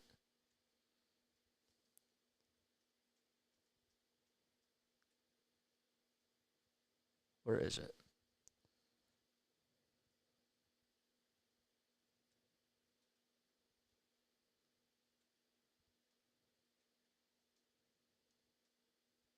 You just said not really. So Larry said it's pretty hard, and you just said not really. So that means that you think it's easy. I couldn't see a 95-mile-per-hour pitch, let alone hit it. Okay, but you literally just said that it's pretty easy because you just disagreed with Larry. You disagreed. You said that hitting a 95-mile-per-hour pitch would be easy. That's exactly what you said. Guys, if you are new to the channel, my name is Jason Joseph. This is Play-by-Play with JJ. Hit the thumbs up button, subscribe to the channel, and turn on those notification bell icons too, so that way you know when I upload. Ugh. Yeah, you literally just said that it's easy. It's not easy hitting a 95-mile-per-hour pitch. That's why they play Major League Baseball. But you just said that it's easy.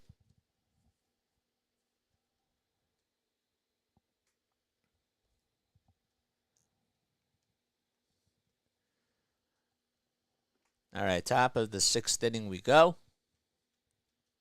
Phillies are down 4-0.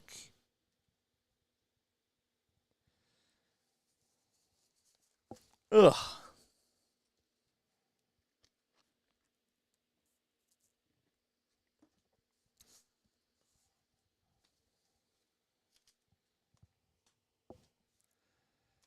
All right, I will be oh wait, here it is. Okay, first pitch. It's in there for a strike.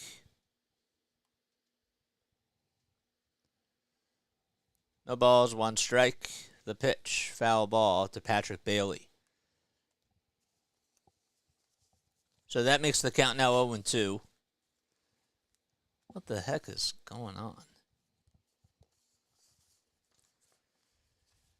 Lorenzen comes set, kicks, fires. The pitch, it's thrown up high for a ball.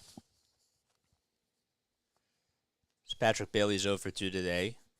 Struck out and grounded out. It's in 258 on the season. 1-2 is the count. The next pitch, swing and a miss. Michael Lorenzen gets a strikeout right there.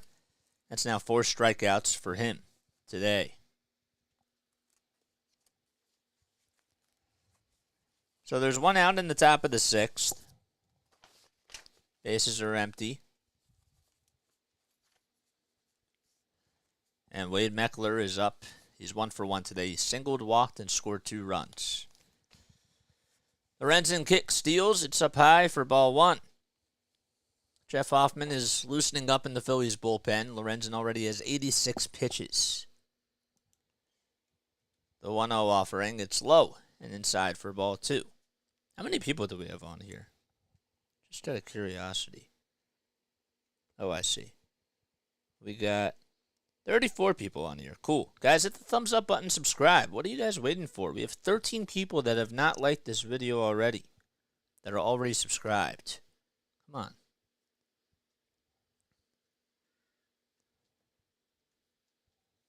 Two balls, 1 strike. The next pitch, grounder, hit over towards the first base side. Stott has it, throws over to first, and it's in time. For out number 2. Jacqueline, I'm a little bit busy. I'll get to your question when I have a second. I live in South Jersey. You have to be patient, Jacqueline. 2 outs, nobody on in the top of the 6th inning, and Paul DeJong is coming up to the plate. Get a 2-run homer back in the 4th. Lorenzen kicks, fires, and throws it low for a ball. 10 seconds left on the pitch clock. Lorenzen at the belt, lines up, delivers the pitch. It's on the outside corner for a called strike. It's a slider at 86 miles per hour.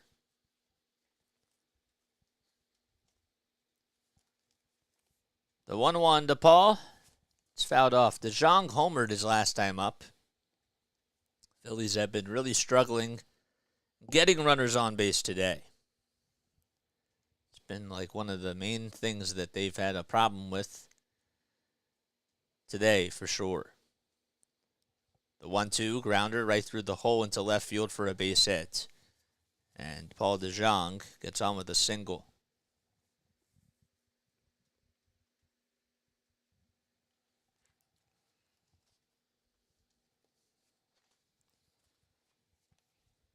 All right, so Rob Thompson's going to come out of the game, and he's seen enough. Or Rob Thompson's going to come out there, and Michael Lorenzen is going to be done. All right, I got to take a very quick step off. I will be right back in just a few moments. I will see you really soon. Sorry, this dog downstairs is, like, really bothering me. I'll see you soon.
Alrighty. Oh man, I was waiting for this thing to change, but then I realized, nope, I can't change that screen. Alright, what's going on, guys? My name is Jason Joseph. This is Play-by-Play with JJ. Not a whole lot of action for the Phillies today. Only 2 hits, or actually 3 hits, technically speaking. As we're in the top of the 6th inning, Jeff Hoffman's going to be pitching for Michael Lorenzen, who was not so sharp today. He allowed 8 hits, 4 runs, and really struggled, but there's 2 outs in the top of the 6th inning, and Hoffman is going to look to get the last out without recording or without getting a run home. 1 ball, no strikes to Lamont Wade Jr., who's 0 for 3 today. Hoffman behind in the count, 1-0. The pitch. Fly ball hit out to left field. It's hooking foul. Actually, Schwarber is there, and he's there to make the catch, and the inning is over. It's in fair territory. So, the inning is over, and we go to the bottom of the 6th. The Phillies trail 4-0 against the Giants.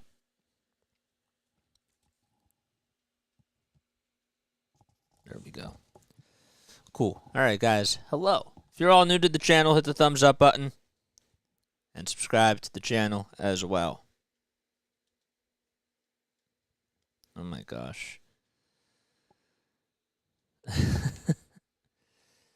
Man. Man, oh man.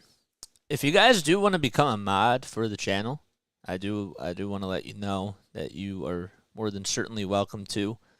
But you know, just let me know. Email me, contact me if you are interested in being a mod for the channel. So, but yeah. All right. Cool. How's everybody's day going? That I do want to know. Twins lead it. Actually, they trail 8-7. Oh, they lost 8-7. That's so weird. Why would they say that it's 8-7 in the bottom of the 10th and not have it as a final score? The Brewers won 8-7 against the Twins. The Royals were up 4-0 against the Oakland A's. There we go. We're so close to getting 30 likes. Guys, what the heck are we doing? Man, we need to hit the thumbs up button, guys. We have 34 people on here. Hit that thumbs up button. What are you guys waiting for? 32 people. Good, just uploaded a video and got one or more. Oh, dude, drop your link down below, man. Drop your link down below. Please make sure that you do that. And subscribe to the channel, guys. Let's get to... We need one more subscriber to get to 915 subscribers. Let's get there. Here comes Kyle Schwarber, who takes the pitch. It's a strike. Thrown by Alex Cobb, who's out there for his 6th inning of work. Kyle is grounded out and lined out today. No balls, 1 strike. The pitch fouled off.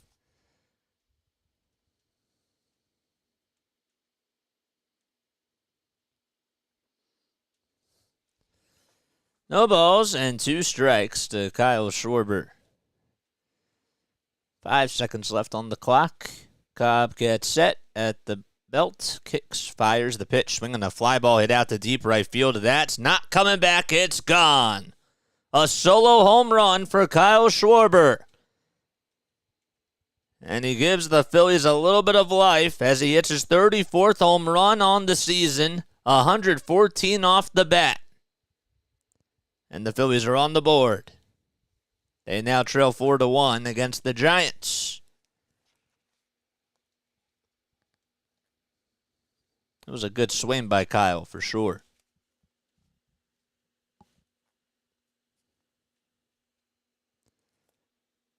There we go. Rhys Hoskins that's how you do it. That's exactly how you do it. Here comes Trea Turner up at the plate. Base is empty, nobody on. Phillies down 4-1 against the Giants. The first pitch, swinging a towering fly ball, hit out to deep left field, and that baby's gone. Back-to-back homers on 2 pitches in a row for the Phillies. That one went 417 feet, and it was on a hanging breaking ball. And now it's 4-2. As the Phillies cut the deficit in half.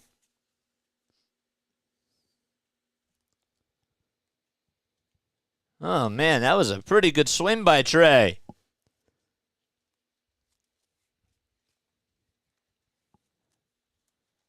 Four to two now. And Cobb shaking his head. And is that going to be it for him? It will be. Escape Kapler has seen enough. And now there's some life at the bank. 2 in a row on 2 pitches. It's pretty nice.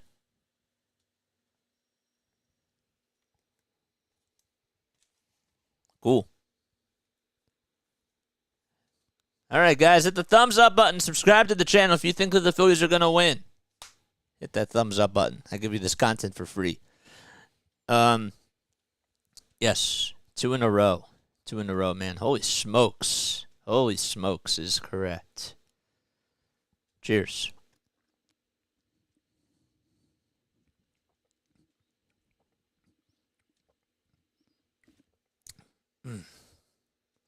Sweet.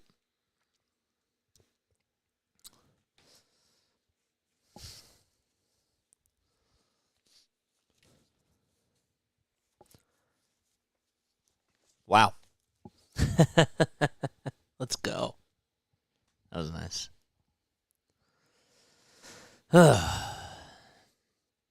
So, guys, I will not be here. I'm actually going to Nashville on a Saturday, and I will be back on Thursday. Well, I'll be back Wednesday, but we won't be able to do the Phillies game. So the next time that you're going to see me for a Phillies game will be Friday. So Snowman is going to be doing some of the Phillies games. It won't be on this channel, but please go subscribe to Snowman Multimedia.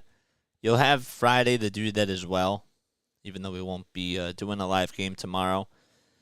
We'll be doing some other stuff. All right. We also will have a Phillies post-series recap pod tonight. We'll be going on live for that. So join the Discord link. That's in the description down below if you want to get your thoughts on this team. Scott Alexander is coming in to pitch for the Giants. He's 6-2 on the season. He pitched earlier in the series. And in case you are just tuning in, the Phillies were down 4-0, and on 2 pitches in a row, Kyle Schwarber and Trea Turner hit solo homers. And they're now down by 2. So Cobb's day is done. Yes, thanks, Gabe. Thanks for doing that. Here comes Bryce Harper up at the plate. So Logan Webb is done. Harper comes up, and the first pitch that he sees, it's low and outside. He's singled in the 4th. His average is at 298 now. He has 11 homers and 44 RBI. He's close to the 300 mark on the home run list. The 1-0. It's low.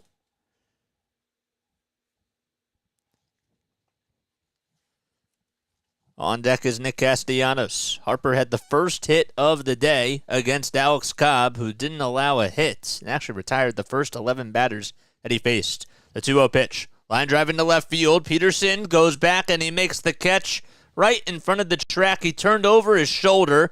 Harper hit it on the nose. And Jock Peterson is there to make the catch. I was looking for a second to see if he's all right. He's stretching out. Doing some trunk twist because I think he banged into something. Good catch, though, by Jock. Again, another hard shot hit by Bryce Harper.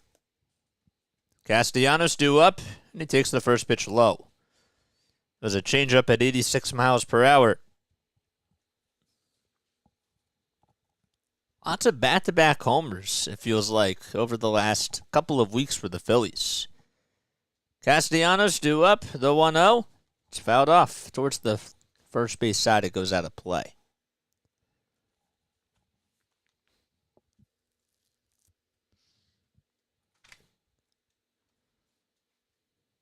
One and one is the count. Castellanos 0 for 2 today. And the pitch. Grounder hit over towards the third base side. Diving stop by Davis. The throw to first. Not in time. Castellanos beats it out. JD did everything he could as he got right up. And the throw was just a little bit late. So the tying run is coming up to the plate. Good job by JD. It was just a nice all-around play. But Castellanos did a good job hustling. So it's an infield single for Nick Castellanos. And now the tying run comes up to the plate. It's Bryson Stott here. Stott singled in the 5th. He's 1 for 2. It is 5:51 p.m. Eastern Time on the East Coast. Alexander with the pitch. It's outside for a ball.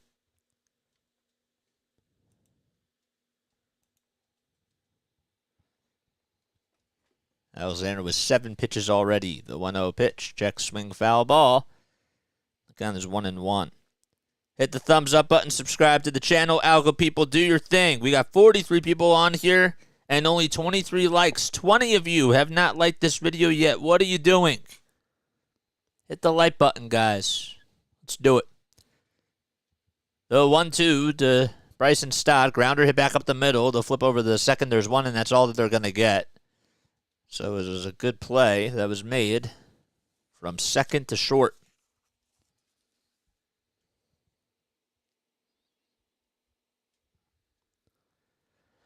2 outs now. Okay, there we go. Keep it rolling, says Chris Adams. Yes. Living in a big blue world with my head up and out. Oh, my gosh. Every time, man. Every time. It always gets me every time.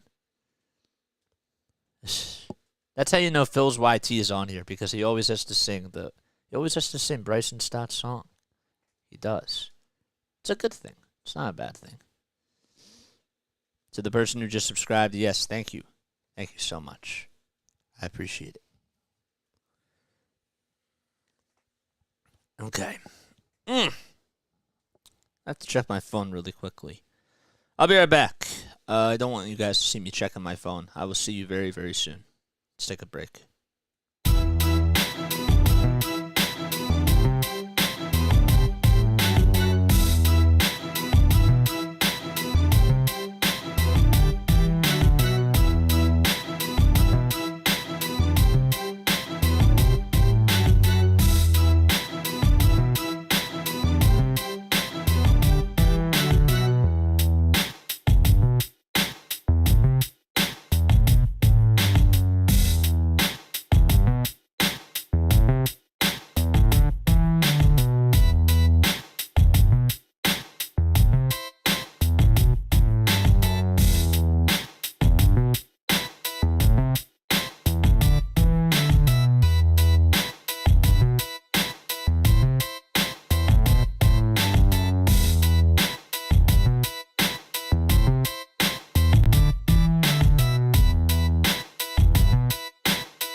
All right.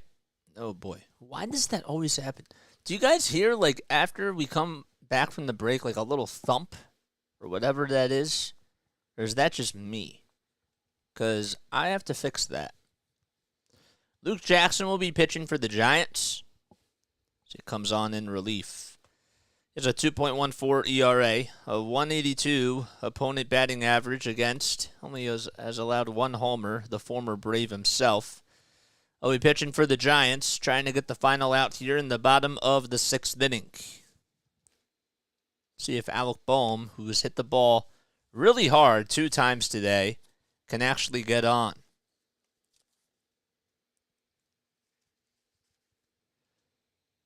And here comes Boehm, and Boehm actually gets a pitch clock violation? Really? Home plate umpire Jacob Metz is a little argument with Alec Boehm. Is it a pitch clock violation, or is it just a conversation? Okay, it's just a conversation. Okay. 2 outs and a runner at first. Here comes Boehm up at the plate against Luke Jackson. First pitch, swing and a miss. A slider that was low, and he probably should have just taken that one.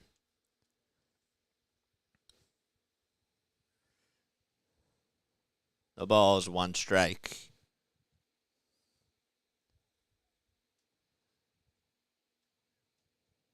Phillies down 4-2.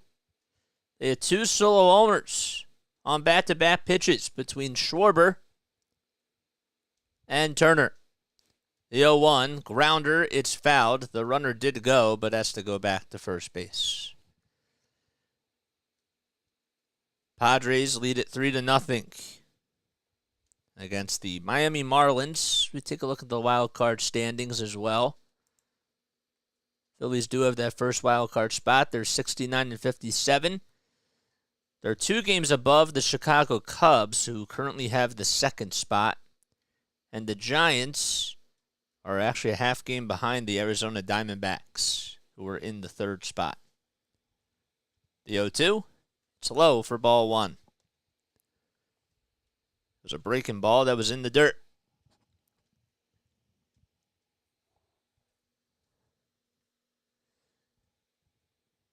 It's interesting because the Phillies, there hasn't really been a whole lot of action.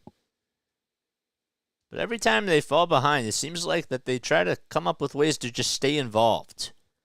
And they keep you involved with games. The 1-2, check swing, did he go? First base umpire says no.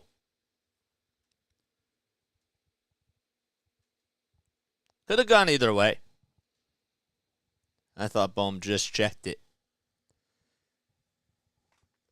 And Vic Carapazza agrees. 2 balls, 2 strikes. Stott over at first. Phillies down 4-2. We're in the bottom of the 6th.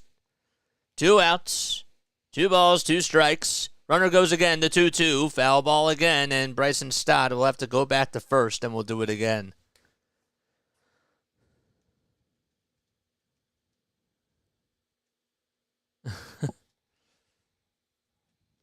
It is a catchy song, David. It is. It is a good song. It's just, once you hear it for a while.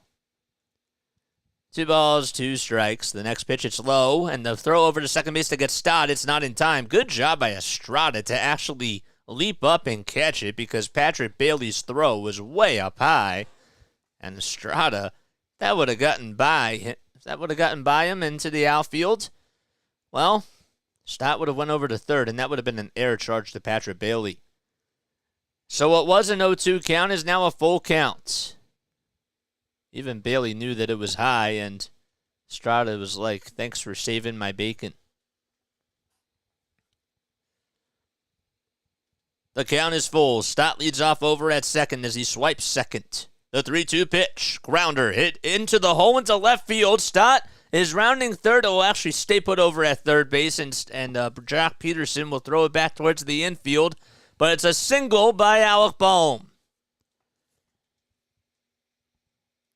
Nice job by Bohm as he finally gets on, and that wasn't even a hard hit compared to the other 2 hits that he had before that.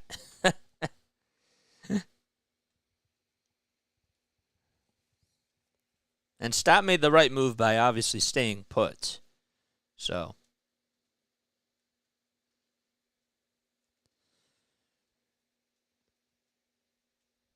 All right, here comes JT. He is due for a big at-bat here, for sure. Runners at the corners, 2 outs, first pitch. It's fouled. It was a slider that was inside. I sound like a broken record here. Does not hurt to take a pitch. DeJong and Estrada were having a little conversation. No balls, 1 strike to Realmuto. Jackson comes set at the belt, kicks, fires, and it's low and outside. Good block by Patrick Bailey. Oh, man, that almost got by him, too. Would have easily been a run for the Phillies. Well, they've gotten 2 runs in the inning so far. Are they done, though? Do they have another one in them? 1-1 is the count. Stott over at third. A runner at first. The 1-1, it's bounced foul down the third base line. And Bohm will go back over to first.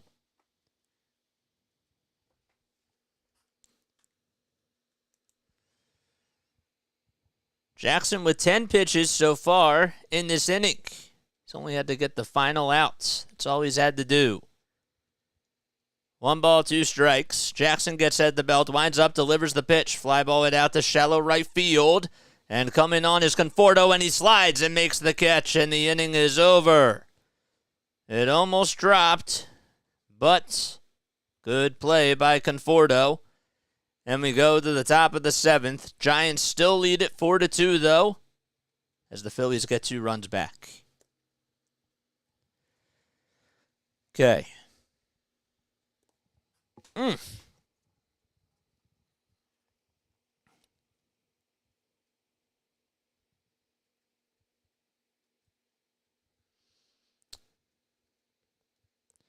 All right, so now, guys, it is time for our Phillies trivia question of the day. So if you are new to the channel, as we go to the top of the 7th inning, what we do, guys, is we have a trivia question that we ask in the 7th inning, right?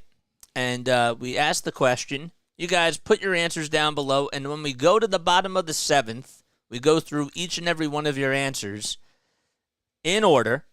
And if you get the question correct, you'll hear this. If you unfortunately get the question not correct or incorrect or wrong, you'll hear this. Okay, here we go. So that is how we do this, okay? So our Phillies trivia question for today. All right, so the Phillies, they retired Mike Schmidt's jersey, which was number 20. Schmidt wore number 20 throughout his entire career with the Phils, except during his rookie season. What jersey number did Schmidt wear during his first season?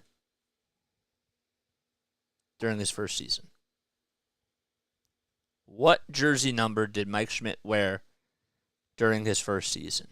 That's the question. And again, we'll go through it in order.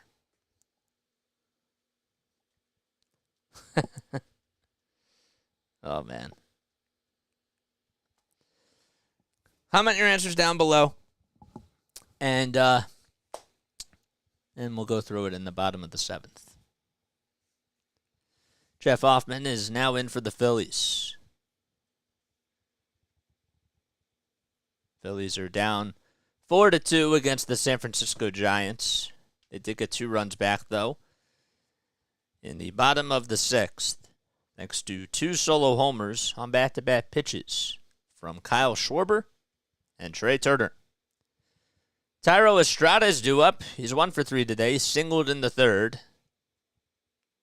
The pitch outside and way off the plate for a ball. Jacob Metz, I don't know how tall he is, but he's pretty tall.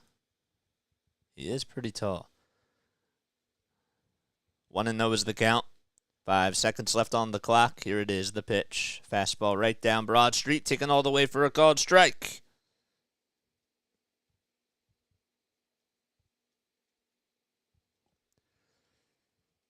So that makes the count now 1-1.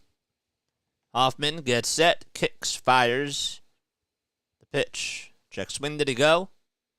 And Vic Carapazza says no. Keep the answers coming. What's up, Alex? Thanks for coming on here, dude.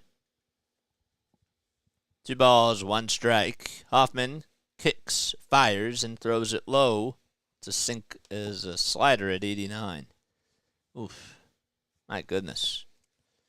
Homer Flores waits in the on-deck circle. He's 2 for 2 today, with a homer and an RBI single. The 3-1 offering. Line drive into left field. Schwarber's just going to have to play it on a bounce, and it gets away from him. Schwarber will throw it over to second base. It's off the line, and Hoffman backs it up, but staying put over at first base is Estrada.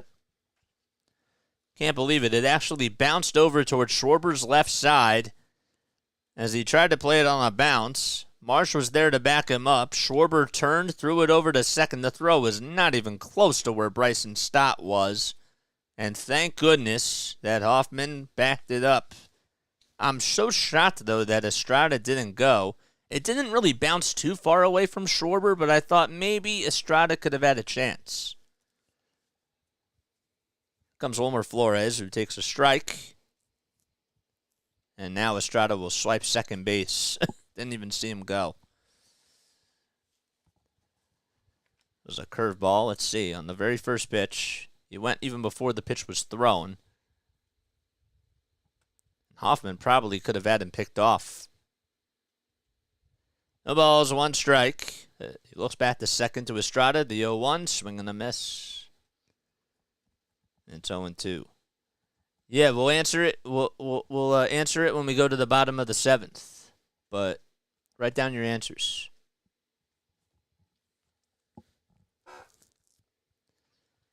Oh, 0-2 is the count. 5 seconds left on the pitch clock. Hoffman looks back at second again to keep Estrada in check. The 0-2 pitch, swing and a miss. Slider that swung on and missed was up high, and Hoffman records a strikeout. That's a pretty big one there.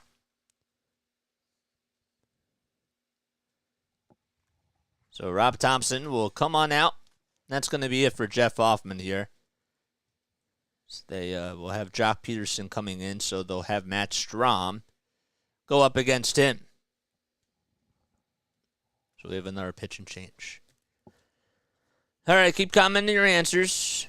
So again, the question is, all right, so Mike Schmidt,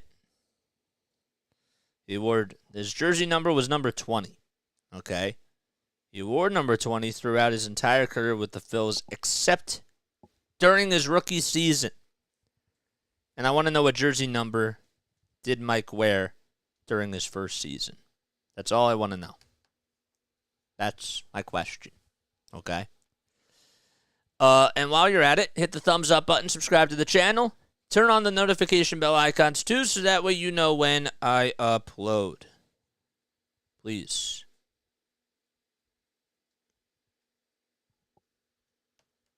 There we go. That's what I want to know. And we'll answer it when we go to the bottom of the 7th inning. That's what we'll do.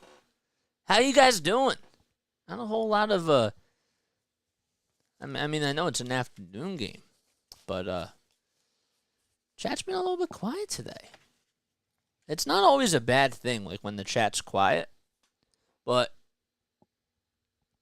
after a little bit, I'm like, man, the chat is a little bit quiet. You're very funny. You're very funny.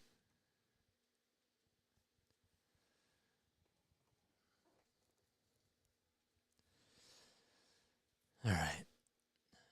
I will go back up here. There we go. Let me just remember that. Ugh.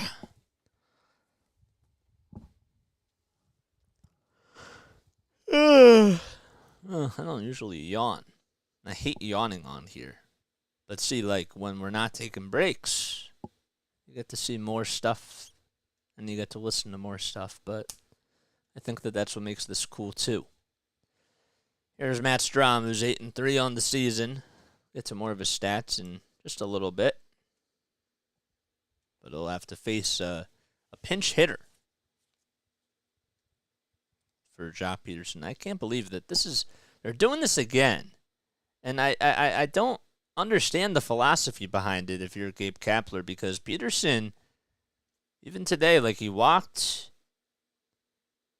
He's been one of your best players, and it doesn't make any sense to me. All right, Matt Strahm will pitch. The first one, it's inside for a ball. It was a cutter at 89 miles per hour. Yeah, I don't really understand it, because he's batting in the cleanup spot for a reason, and usually you don't sub out your cleanup hitter a lot of the time. The 1-0, it's on the inside corner for a strike. Unless there's like an injury or something that maybe we don't know of, which is understandable. And look, Matos as a pinch hitter is 3 for 4 with a double and a run scored, but I don't know. Let's see if the Phillies can make them pay here. 1 ball, 1 strike. The pitch fouled back behind the net.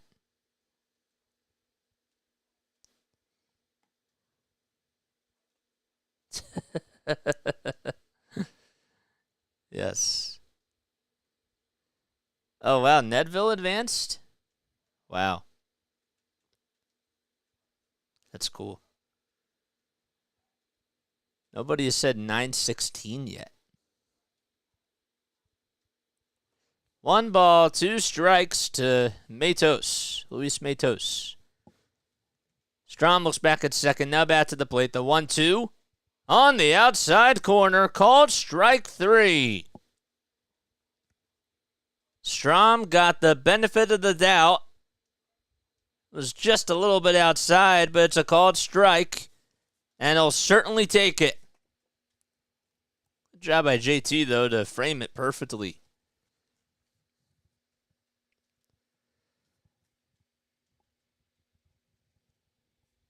And Austin Slater will be pinch hitting now for Michael Conforto. So they're unleashing the bench here, going with a righty lineup. The pitch on the outside corner for a strike. Slater, as a pinch hitter, is batting .179 with 2 homers and 6 RBI and 4 runs scored as well. No balls, 1 strike. Strahm looks back at second. Now back to the plate, the 0-1. Fly ball, it out to left field, and it's going to stay in there for a fair ball. And Schwarber bobbles it. Estrada's going to come in to score. The throw over to second base is not in time. A bloop double, if you will, down the left field line. And it's now a 5-2 game as the Giants get a run back.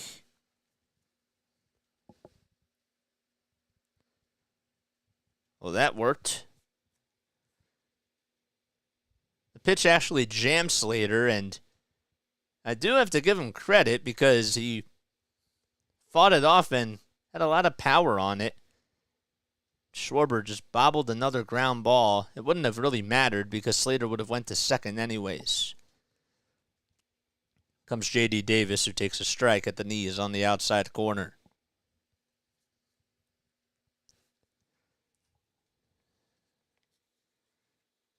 It's so interesting, though, how, just like within the mind of managers, like coming up with these decisions, sometimes you wonder, are they making the decisions or is it other people, or you don't know. No balls, 1 strike.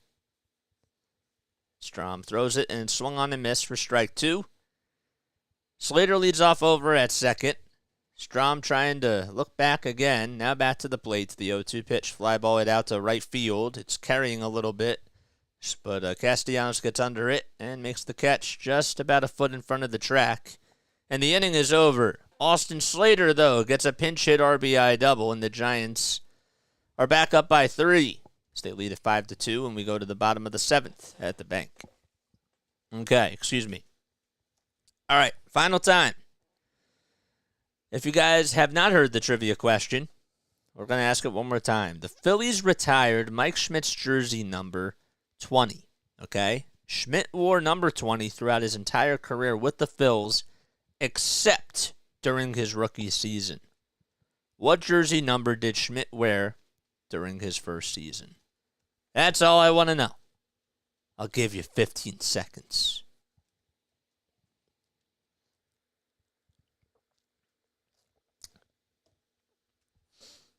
5, 4, 3, 2, 1. Okay, there we go. Let's see. All right, Chris Adams says number 27. Reeferman says number 20. Incorrect. Number 37. I have to post these. Sorry about that. Jennifer Dodd. 22. That's correct. That is correct. Larry, your daughter got it. Your daughter got it. Negative 20, says Larry. Kapler consults a magic 8-ball to make decisions, says Larry. That's how the decisions are made. Sorry, Phil's YT. You got it wrong, man. But next time. That's why there's always, well, it's not tomorrow, but it'll be Friday. Another fine day in the field for Kyle, says Reeferman. I don't understand. I really don't get it. And look, it's not it wasn't like that on the last play that Austin Slater hit, was going to make much of a difference, but it is what it is. Oh, Larry's wife. I'm so sorry. I'm so sorry. That was my wife. Her birthday is the 22nd. That's how she remembered it. Oh, wow. That's so cool. Jen. What's going on, Jen? Thanks for coming on here. So you're Larry's wife that he always talks about. Here comes Alex Wood on the mound. It's a 2-0 count in the bottom of the 7th inning. The pitch up high and outside for ball 3. Okay, I'm ready. Breathe in, breathe out. Oh my gosh. We're still singing in the chat. We're still singing.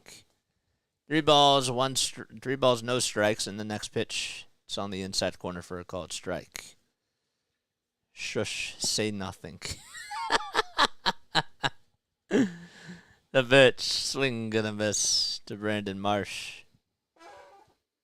I don't know why Crook was out of his seat for a second. But he's back there now. The count is full to Brandon Marsh.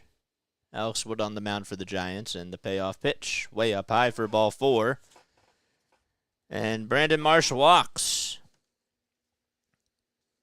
You watched him get inducted into the Hall of Fame. That's really cool. I did not. All right, so Meckler goes out to left. Slater goes to center. And Matos is now in right field. So Slater is out in center. There's Andrew Bailey, the pitching coach for the Giants. And Meckler goes to left field. Okay, got that. Say nothing. I didn't say anything. I did not say anything, Larry.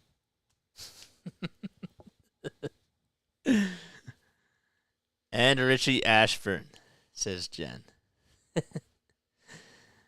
Wow. Here comes Edmundo Sosa in the bottom of the 7th inning. He's pinch hitting for J.K. Veer. The pitch inside and low on a changeup at 87 miles per hour. So Cave's day is done. The 1-0 delivery to Sosa, swing and a miss. A sinker at 94 on the gun.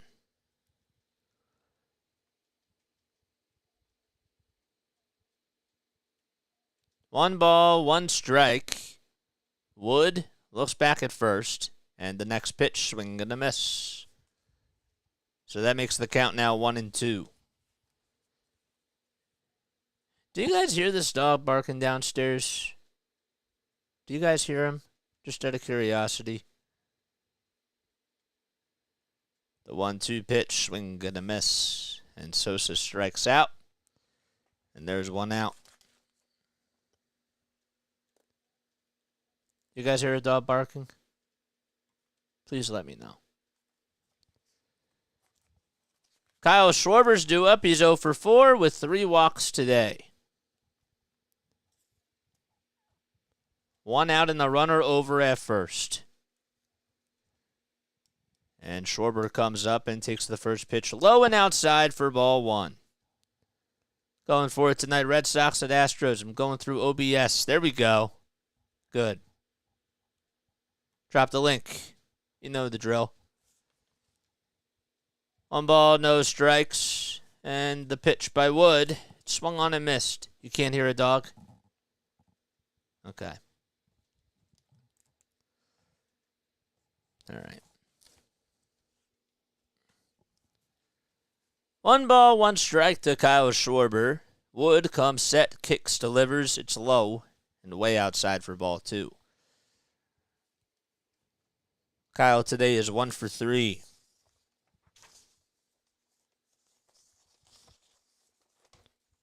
Schwarber has actually walked and scored a run in 5 consecutive games against the Giants. The 2-1 offering by Wood. It's on the outside corner for a called strike. He's also reached base now, coming into today, in 12 of his last 13 games against the Giants as well. 2-2 is the count, a runner over at first. The pitch, outside, way outside it was for ball 3. There we go. Turner waits in the on-deck circle. If Schwarber gets on, he will be representing the tying run. Big payoff pitch coming up. Wood gets set, gets the signs from Bailey, kicks, fires the pitch inside for ball 4.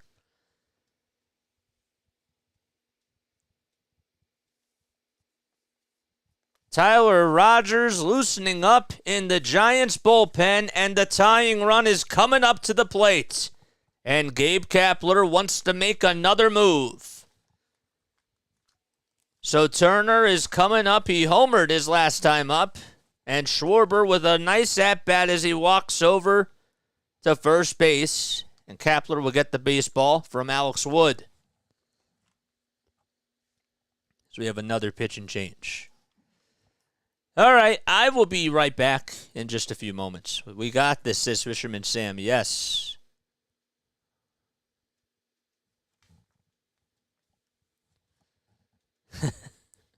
You're funny, man. You're funny. We should have a karaoke night, you know? I'll be right back, guys. I'll see you soon.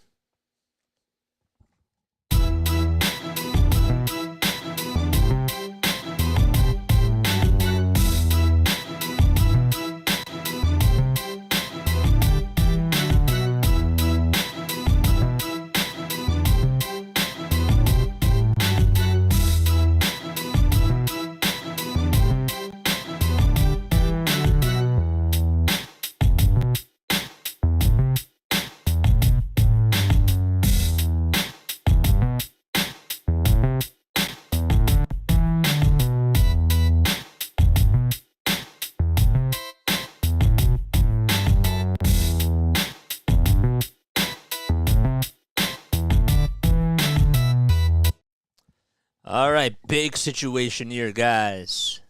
Phillies down 5-2. The tying run is coming up to the plate. Didn't your scoreboard used to have the counts? Reeferman wants to know. I hide it because when I look over there, it still is a little bit ahead, and that like gets me like out of my rhythm because that's not like how it's supposed to be. So that's why I don't like to have it there, because if it's like a 2-2 count and I see that, and the count is like 1-2. Well, I know a ball is going to be thrown next, so that like throws me off my game. So I'm trying to get practice calling games, you know, and I understand too that like that some people, you know, like don't always like watch and like want to listen to, and like it helps them, but it takes the energy out for me. I have to be surprised. I need to like watch it live, you know, and not like when I'm looking over at you guys and I'm commenting, right? Like I have to look over this way and I see the scoreboard. So, you know, I hope that makes sense. Does it make sense? I hope it does. Okay, Trea Turner is coming up against Tyler Rogers. Rogers is a 2.69 ERA.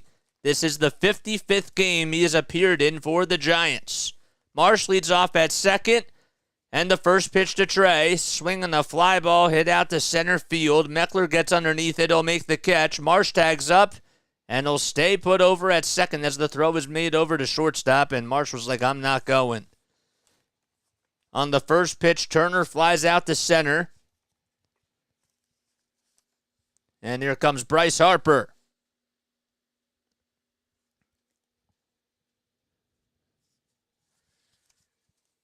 Harper's 1 for 2 against Tyler Rogers in his career. Schwarber leads off at first. Stott's over at second. There's 2 outs in the bottom of the 7th. Phillies down 5-2. First pitch to Bryce Harper. It hits him. It hits him right on the elbow, and he goes over to first. And Harper's trying to shake it off. And it hit him right in the elbow, and I think it also got a little piece of his hand or as well on the left side. I don't know. He's not going over to first just yet. Let's see what happened here. Did it hit the bat? The knob of the bat? Oh, it actually hit him in the back elbow. Ooh. Just above that area. All right, well, that's going to load the bases. And here comes Nick Castellanos. A big golden opportunity here.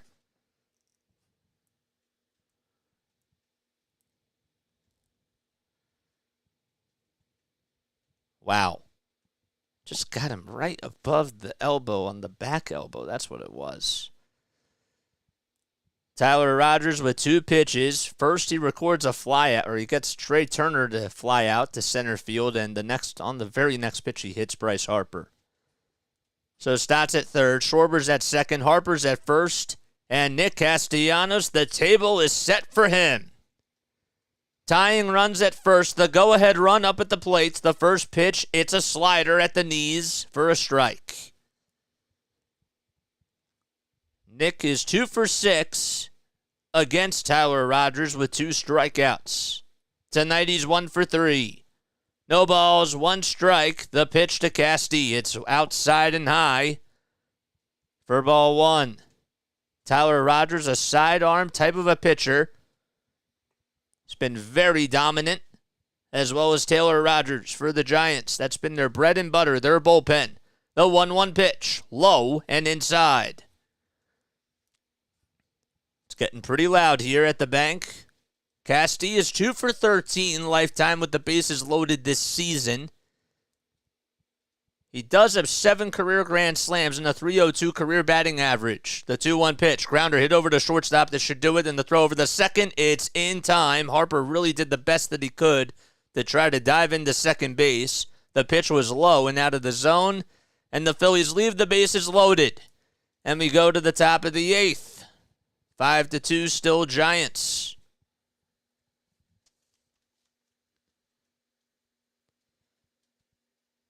Wow.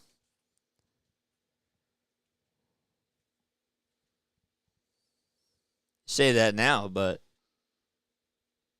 I understand it's the heat of the moment. So, if you just subscribe to my channel, please make sure that you like and subscribe. Turn on those notification bell icons so that way you know when I upload. That's where stock got hit yesterday. Yep. Here we go, says Reeferman. Well, there we went. Sorry, I'm here. I've been busy with things. Oh, dude, you don't have to apologize, man. You definitely do not have to apologize. You do not have to do that. Mexico is up 1-0 in the bottom of the 5th. All right, cool.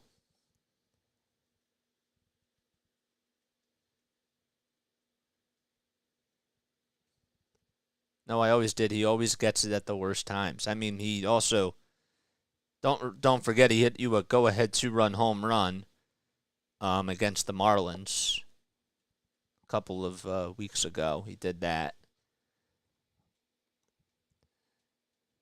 So,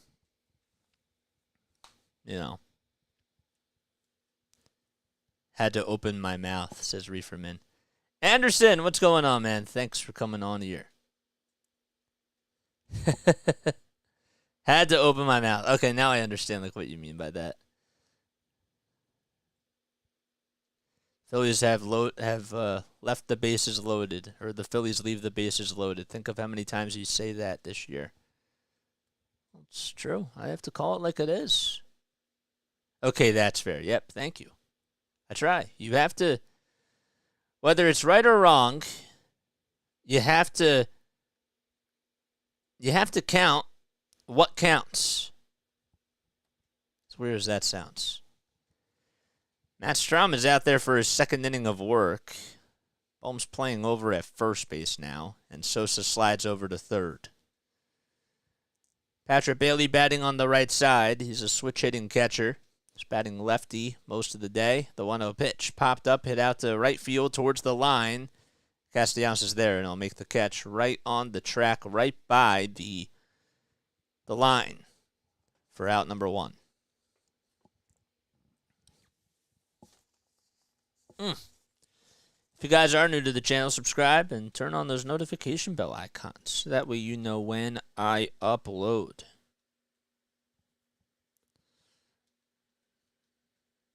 All right, so he plays over at first now, and he plays over at third.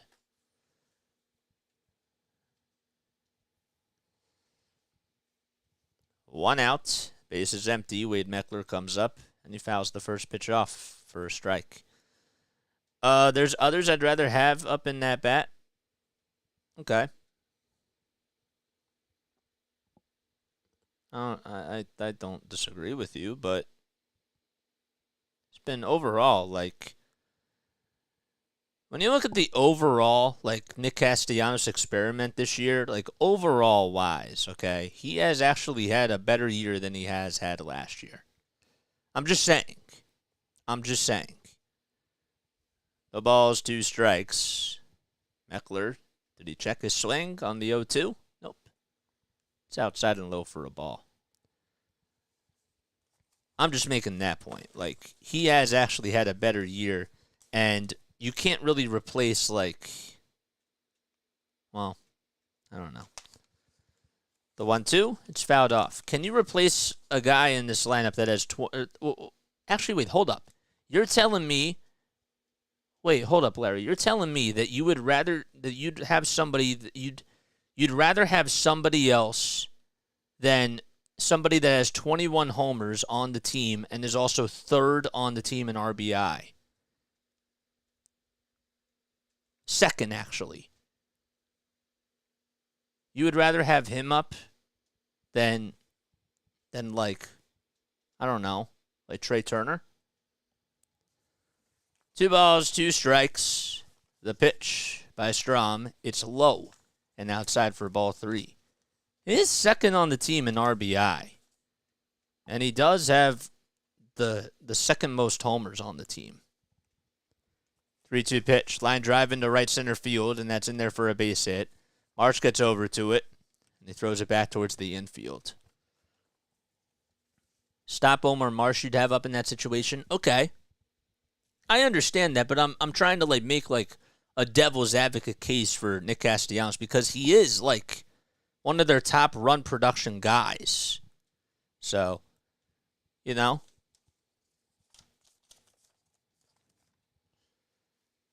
One out and a runner over at first. The pitch to Paul DeJong, swing and a miss by Matt Strom there. He had a great first half. Since then, not much. Well,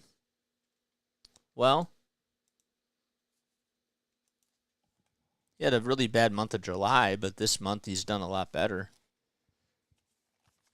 The 0-1 by Strom, fouled back to Paul DeJong, who's 2 for 3 today. He had a 2-run homer.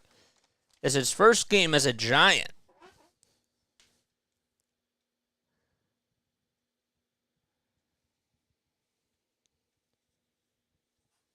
No balls, 2 strikes. Strom looks back over at first base. And the 0-2, swing and a miss. He got him. 2 outs.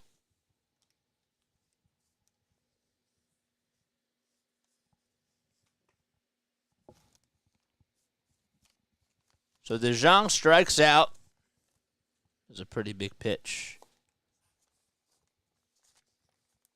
Lamont Wade Jr.'s up. He's 0 for 4 today with 2 pop outs, a foul out, and a fly out. The pitch. It's at the knees for a strike. So there's 2 outs in the top of the 8th inning. 22 pitches already for Matt Strom in about 2 innings.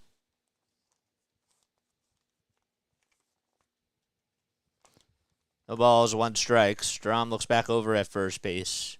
Now back to the plate. The 0-1. It's on the upper third of the zone for a called strike.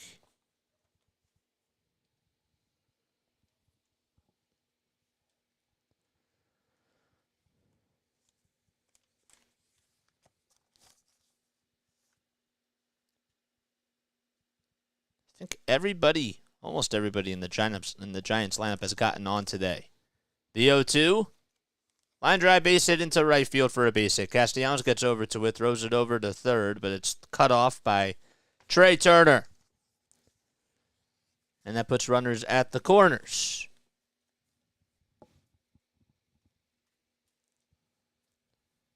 Puts runners at the corners with 2 outs. Hi, Jacqueline. I see you. Yes. They've been struggling. Pride yourself as a man of faith, as there's oh my gosh, stop. I can't say those things because that's all copyrighted. Estrada comes up, and he swings and misses at the first pitch for a strike.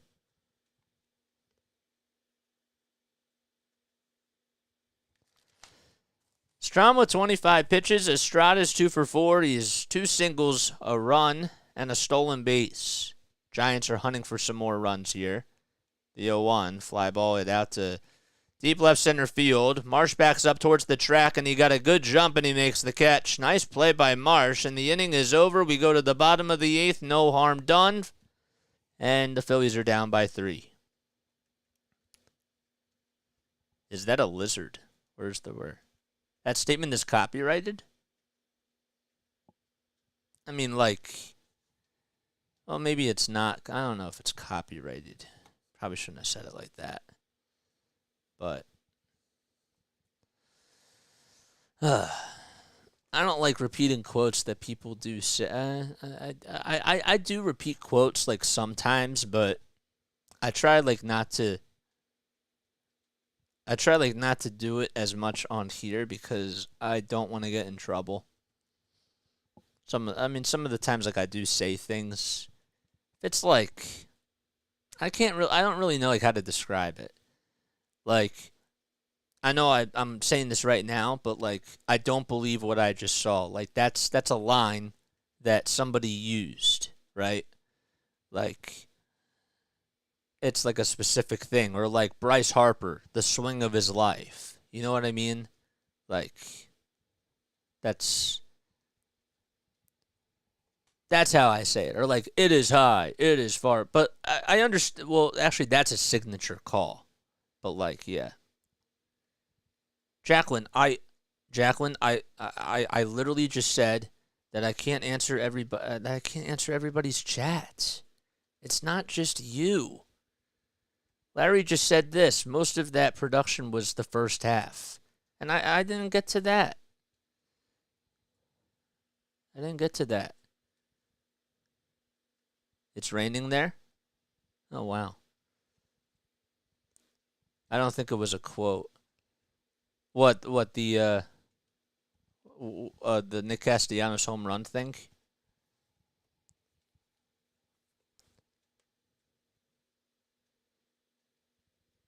Jacqueline's in Florida.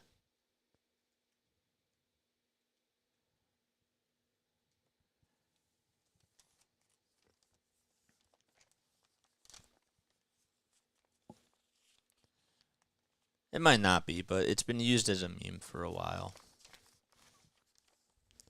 If you are new to the channel, guys, hit the thumbs up button, subscribe, turn on those notification bell icons too, so that way you know when I upload.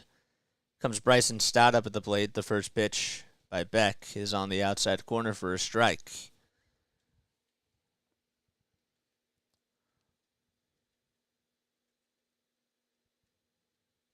Oh my gosh. The ball is one strike. The pitch. It's low for ball one. Tristan Beck is on the mound. He has a 3.39 ERA and 66 in the third of an inning with 54 strikeouts and 14 walks allowed. The 1-1, swing and a miss. And the count is now 1-2.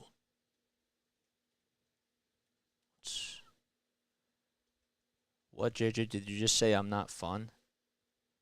Jacqueline, Jacqueline, you're literally putting words in my mouth, and if you say something like that again, I am going to put you in a timeout. I'm not kidding now. 1 ball, 2 strikes. The pitch, swing and a miss. So Stott strikes out, and there's one away.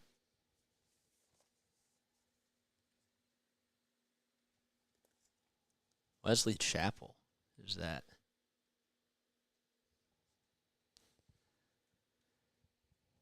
Holmes 1 for 3. He's singled in the 6th. The pitch, it's fouled back.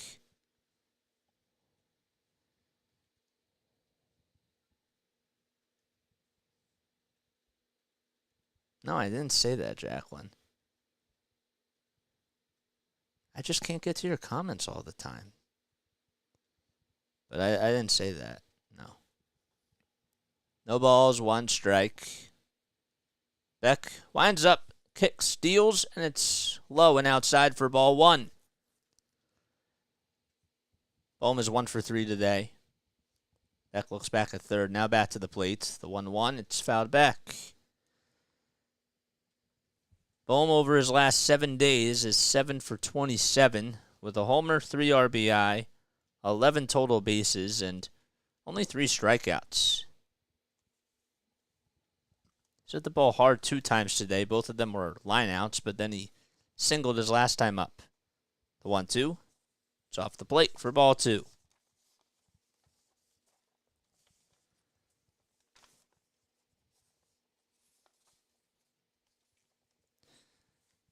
Two balls, 2 strikes to Alec Bohm. Beck at the belt. Kicks, deals. It's low. Just a hair low, a 97-mile-per-hour fastball. And that makes the count full. Big payoff pitch coming up. And here it is. It's low and outside for ball 4, and Bohm walks. Good eye by Bohm. He has had 4 great at-bats today. He really has.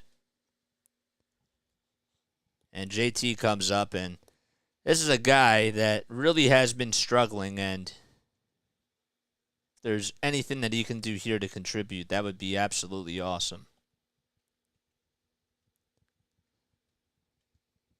Comes JT, first pitch, fouled off towards the right field side. It goes out of play. It's no 1 count. JT is struck out, grounded into a fielder's choice, and is flied out 2. No balls, 1 strike to JT. Beck winds up and delivers the pitch. It's off the plate. Good eye by Realmuto.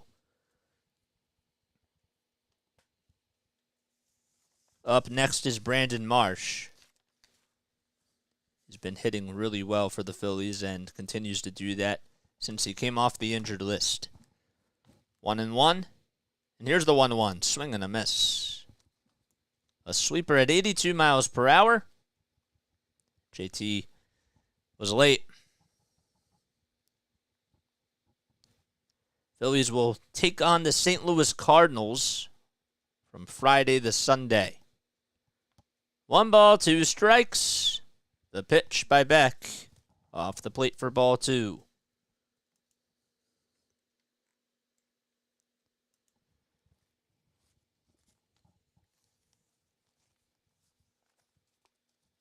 Big crowd here on a Wednesday afternoon for the Phillies. The 2-2 pitch. Swinging a fly ball, hit out to left field. It is foul, though, but JT was just in front of it. Oh, man. Certainly had my eyes, but a fan made a really nice catch. Oh, man, she is so happy. Is she wearing a Realmuto jersey, too? I don't know, but it was pretty cool. It was blasted. 2 balls, 2 strikes. And the 2-2, it's fouled off, and we'll do it again. So it goes towards the right field side.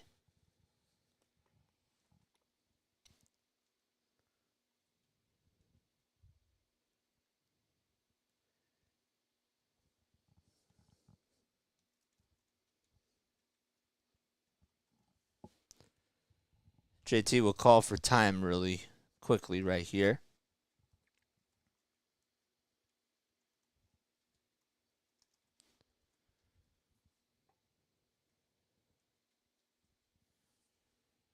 Two and 2 is the count to JT. And the pitch, swing and a miss. And JT strikes out. 2 outs now in the bottom of the 8th inning. Oh, boy. Certainly not what the Phillies have wanted right there.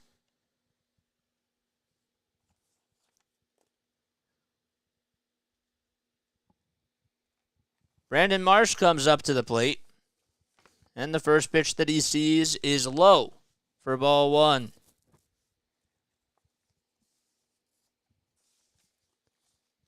JT is going to go back to the tunnel. Hopefully he's all right. He felt some sort of discomfort, so that's not good.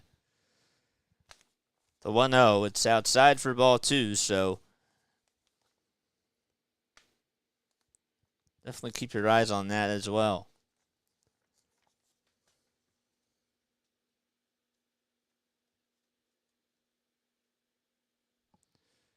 Two balls, no strikes. Beck kicks, fires, throws it up high for ball 3.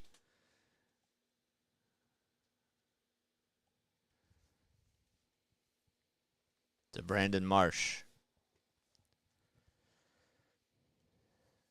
Beck comes set at the belt, winds up, kicks, delivers, finally throws a strike at 96 at the knees for a called strike. So Garrett Stubbs is heading over towards the tunnel, so I don't know if he's going to come in. He's just checking up on JT to see how things are. The 3-1, outside for ball 4. maybe buying some time for JT here will be a good thing. So Marsh gets aboard with a walk, and Edmundo Sosa, with arguably the at-bat of the season coming on the line right here. It's a really big one. Phillies have had their opportunities. So JT does go back out there. Okay, so he's putting the shin guards on, so he will go out there and take the field once the inning is over. I don't know why he went back to the tunnel. I'm sure that Rob's going to be asked that question. But, all right, 2 outs, 2 runners on, and Andrew Bailey's having a conversation on the mound. There's Andrew Bellotti warming up in the Phillies bullpen.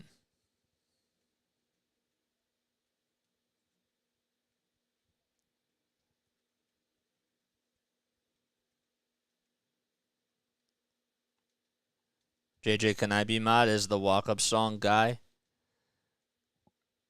Nah, man, you have to be on here for a while, dude. Here comes Edmundo Sosa, the pitch. It's fouled off. There's a trust. We have to build a trust. That's exactly what it is. It takes time to build trust. No balls, 1 strike to Edmundo Sosa. And the 0-1, it's bounced foul towards the third base side. Edmundo struck out in the 7th. He's hitting .253 on the season with 8 homers and 23 RBI. 2 runners on for the Phillies. No balls, 2 strikes. Beck on the mound, and the 0-2 delivery swing and a miss, and the inning is over as Sosa strikes out. And that'll do it. And we go to the top of the 9th. Phillies down 5-2. They've left some runners on base over the last couple of innings now. We go to the top of the 9th. I'll be right back in just a few moments, guys.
Okay, all right, here we go. All right, we go to the top of the 9th. Phillies down 5-2. The Giants have recorded 12 hits, and they've scored 5 runs. The Phillies have had 7 hits, and they've only scored 2 runs. The Clouds are coming in now. They don't look so friendly. Andrew Bellotti will come in to pitch for the Phils. We're in the top of the 9th. The Phillies trying to sweep the Giants for the first time since 2018, but they're down by 3 as of right now.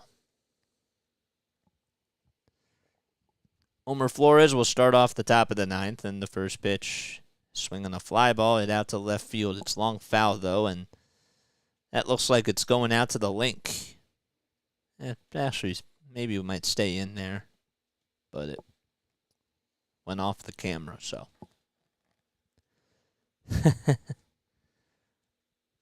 No balls, 1 strike, and the pitch. Line drive played on the hop, though, by Turner. Gathers himself, throws over to first.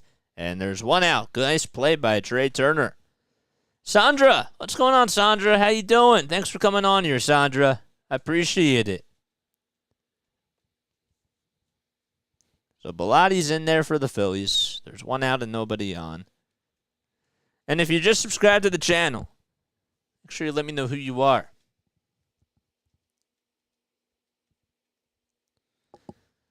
Need 2 more subscribers to get to 920.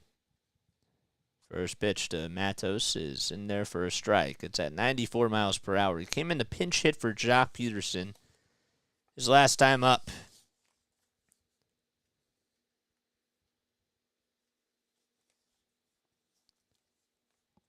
The ball is 1 strike. Bilotti kicks, deals, and fires to home plate. And it's now 0-2.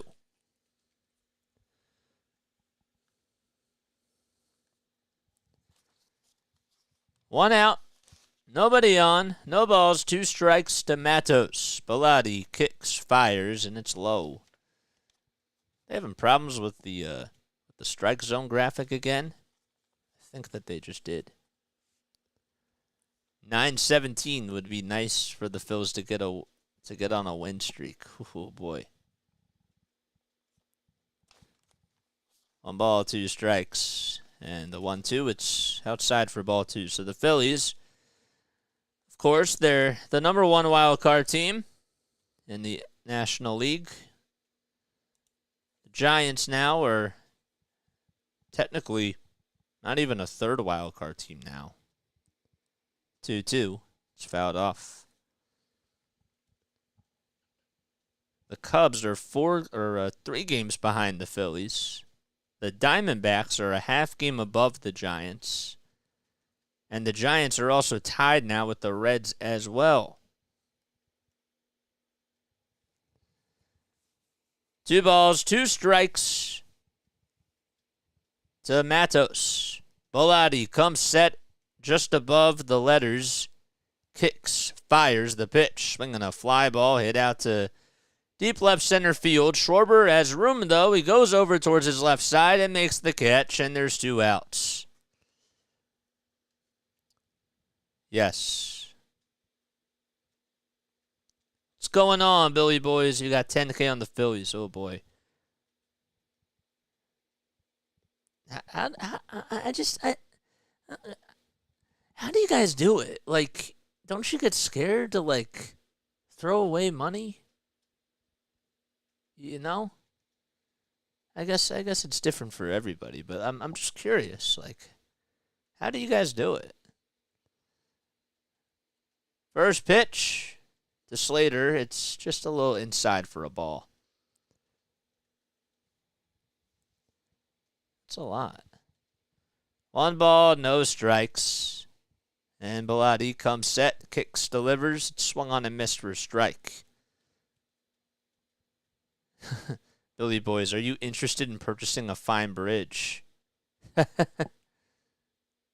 my gosh. 1 ball, 1 strike. And the 1-1, it jams Slater, and he gets on with another base hit as he bloops it out to right field. Castellanos plays it on the hop. That's the 2nd blooper that he has hit today. The first one was out to left field and gave the Giants a big insurance run. That was back in the 7th inning, and this time he goes the opposite way, out to right field.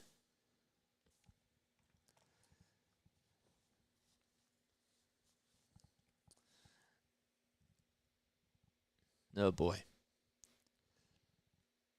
Comes J.D. Davis to the plate. Nope, I think I ran out of ink on my pen. Nope, I didn't. There we go. Carter Hart. 2 outs and a runner over at first. Davis up, first pitch, swing and a miss on a fastball right down Broad Street. Think that they should trade or keep Carter. If they get the right package, then you got to do it. But I would like to build around him. But if it's the right package, can't say no. He's on the table. The ball is 1 strike, and the pitch, swing and a miss. So it's an 0-2 count now. Duvall is getting loosened up in the Giants bullpen. He blew a save and got the loss last night. I don't really know if they're going to go back to him, as Jacob Junis is also getting loosened up in the Giants pen. 0-2 is the count to J.D. Davis. Bellotti comes set, winds up, delivers the pitch. Fly ball it out to center field. Marsh tracks it down, runs over towards home plate, and he catches the can of corn for out number 3. All right, bottom of the 9th. Phillies trail 5-2. Schwarber, Turner, and Harper are coming up.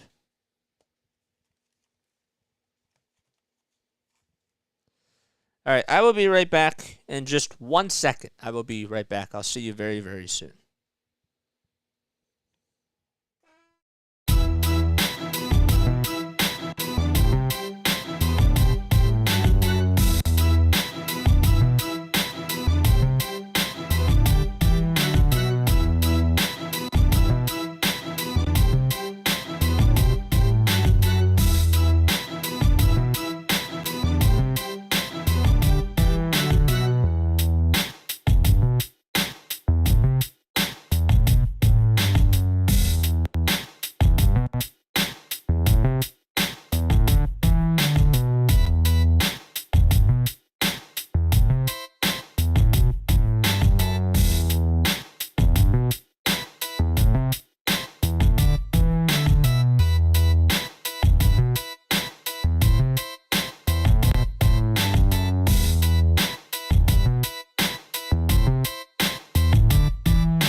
Here we go. Guys, I see that we have 50 people watching and only 34 likes. That's insulting. That means that 15 of you that are on here have not liked this video.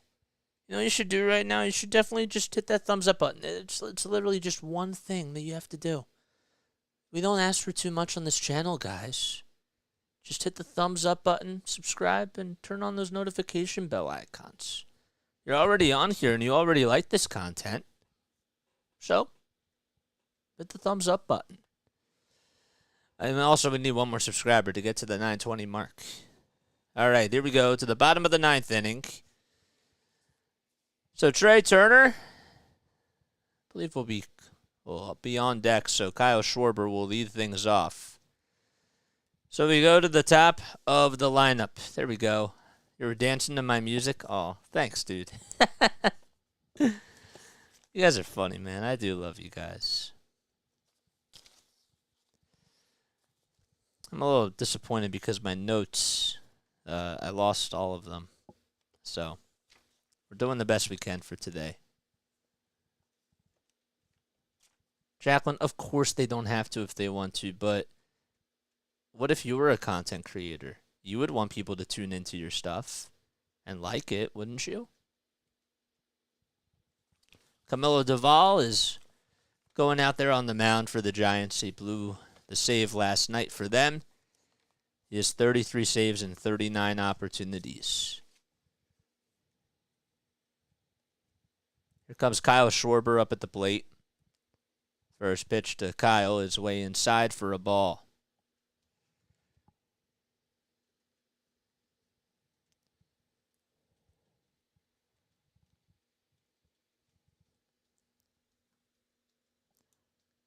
One ball, no strikes. Kyle did a good job of getting out of the way of it. Kyle's going to show bunt here, but he takes it back, as it was a slider that was on the inside corner at the knees for a called strike. Wait till you all hear JJ call hockey best ever. Oh, man. One ball, one strike. The pitch. It's low, and now it's low and inside for ball 2. Been done hockey in a while. I'm excited. I don't know how we're going to do, but we're going to get better. Just like this. 2-1 is the count.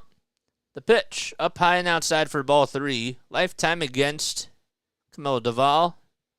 Schwarber is 2 for 3. He walked last night, though, against him. He was actually intentionally walked. The 3-1 pitch. It's way inside for ball 4, and Schwarber actually stepped out of the box and knew it was going to be a ball as soon as that happened. So a leadoff walk issued by Duvall. And here's Trea Turner, who was the hero in last night's game against Duvall. And the Giants are going to get somebody loosened up in the pen, just in case this gets a little iffy. First pitch. It's in there for a strike. It's not cheating. You're allowed to do that, Jacqueline. No balls, 1 strike to Trea Turner. Throw it back over to first. It's not in time. I like Jim Jackson. I'm a Jim Jackson type of a guy. I think he's great. I do. I think he's awesome. No balls, 1 strike. The next pitch to Trea. Check swing. Did he go? First base umpire says yes. Trea already behind in the count, 0-2 here. Vic Carapazza said that he went around. No balls, 2 strikes to Turner. The 0-2. Outside and low. And Duvall trying to put him away as Turner holds his horses. On deck is Bryce Harper. 1 ball, 2 strikes to Trea Turner. And the 1-2 pitch. Fly ball. It's fouled, though, towards the right field side, and Turner stays alive. It was a pretty good cut by Trea. Turner today is 1 for 4. He had a solo homer back in the 6th. The 1-2 delivery. Low and outside for ball 2.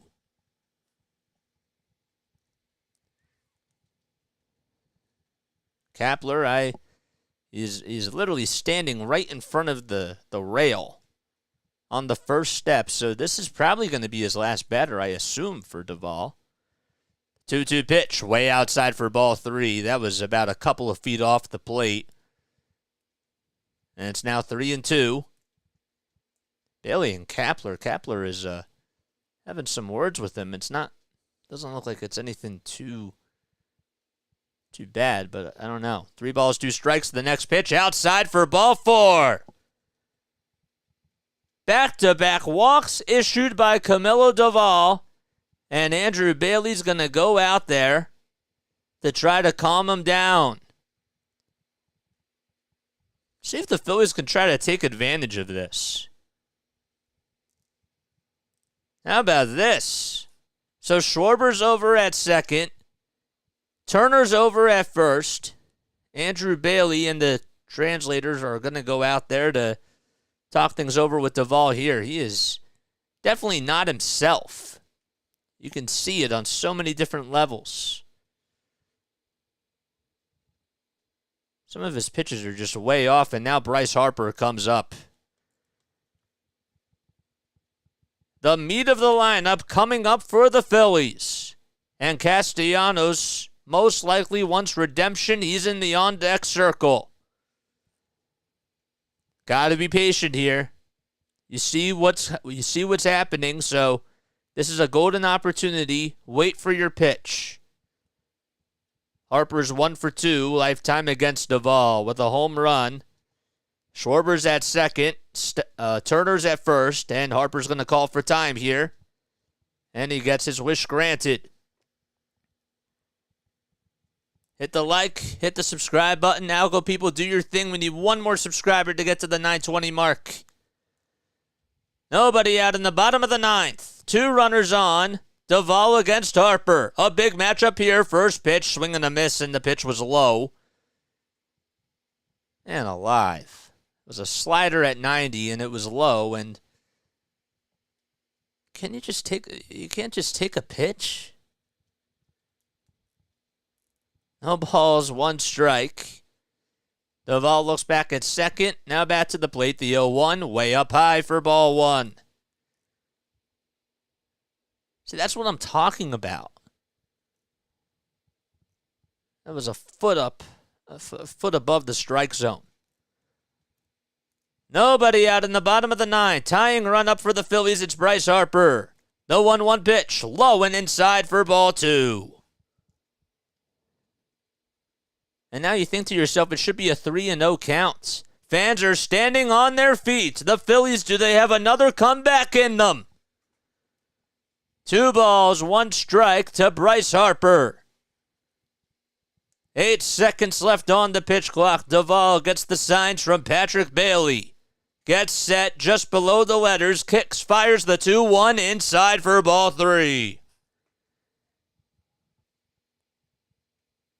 A high leverage moment once again for Bryce Harper, and he has come through in so many different occasions for the Phillies. And has always answered the bell. 3 balls, 1 strike, the pitch. Swinging a towering fly ball hit out to right field. It is a home run just off the foul pole. And the Phillies have tied the game 5-5. Bryce Harper does it again. Redemption for Bryce Harper. And he makes Gabe Kapler pay.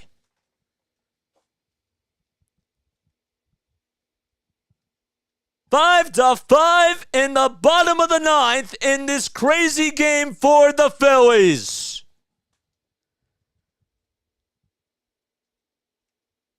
And the King is looking for his crown, and he gets it.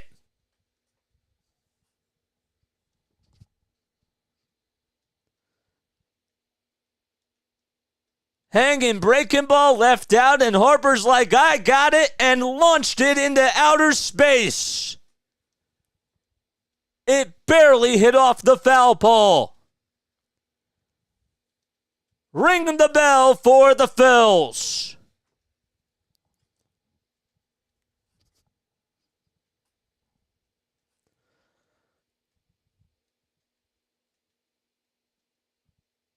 It is so loud at the bank, and Gabe Kapler's going to make a move.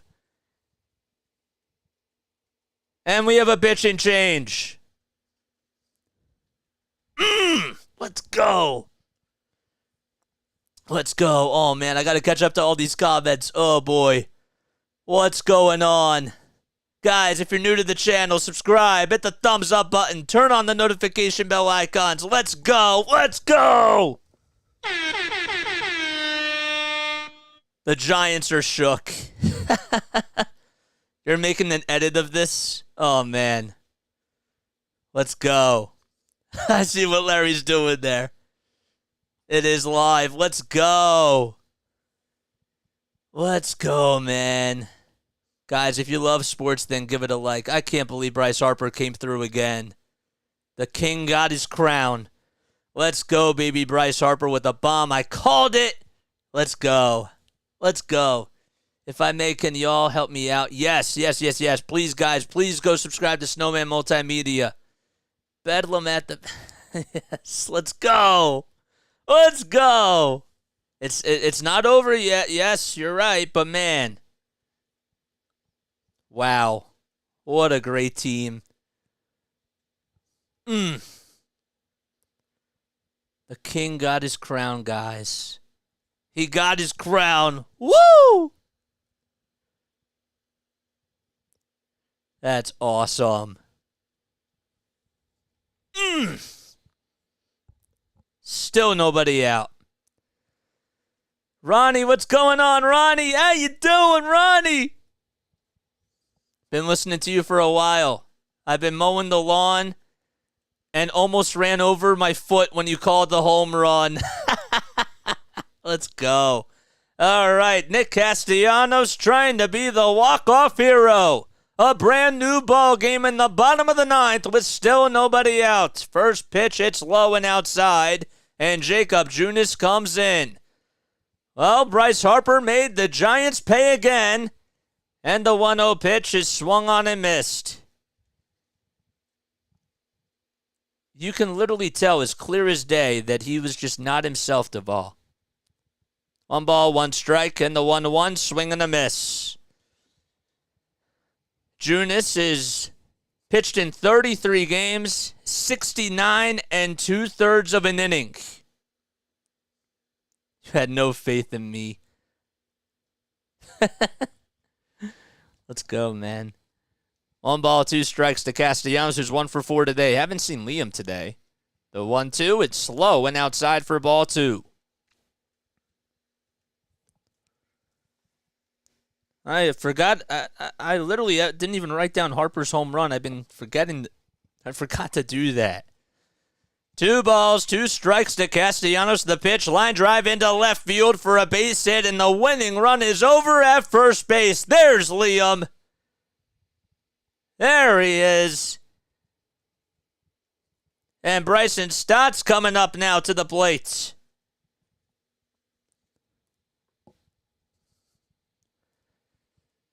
Five to 5 in the bottom of the 9th. What a thrower of a ball game it's been between the Phillies and the Giants. Phillies trying to go for the sweep, and Castellanos will come out. They're going to put in a pinch runner, and he gets high fives all around the dugout. It'll be Yohan Rojas pinch running for him.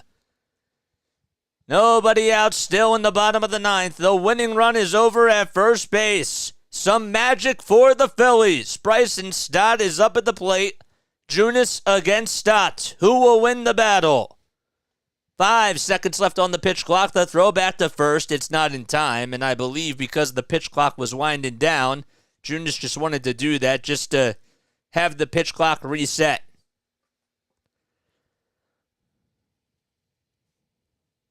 New life at Citizens Bank Park. And the first pitch to Stott. He takes a slider at the knees for a called strike.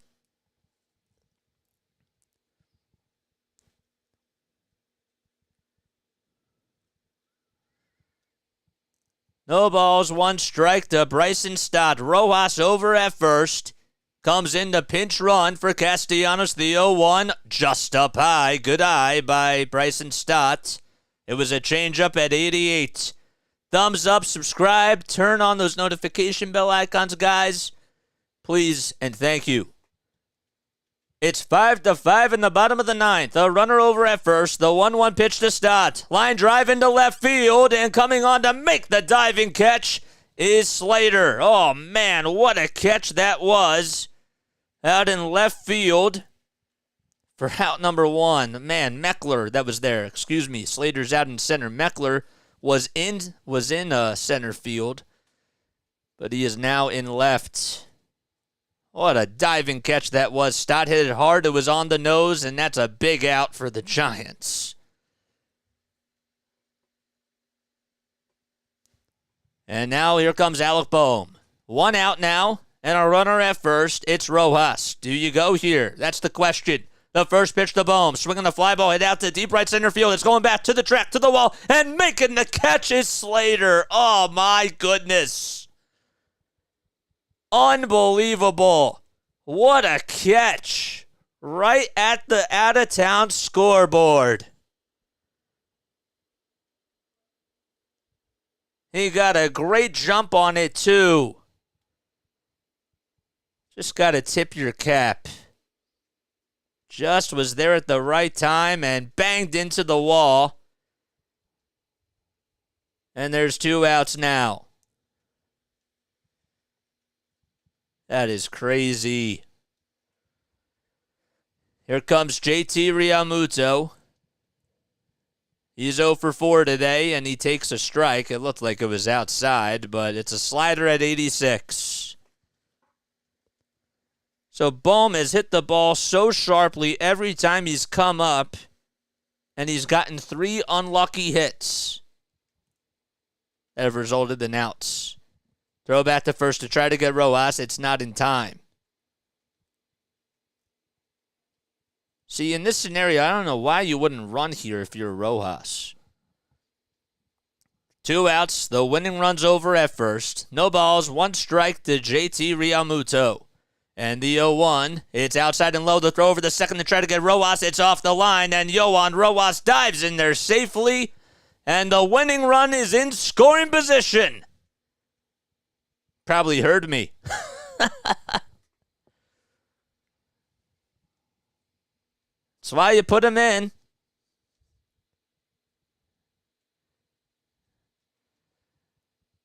He hangs on to second. The throw was a little bit wide, so now a base hit can win the game. JT waiting for the moment of the season potentially. The 1-1 pitch to Realmuto. Swing and a miss. That slider was a little bit outside, and the count is 1-2.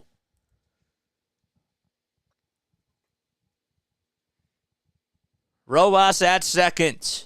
2 outs in the bottom of the ninth. 5-5 game, the 1-2 delivery. Fly ball it out to right field. It's hooking foul, and it'll go out of play.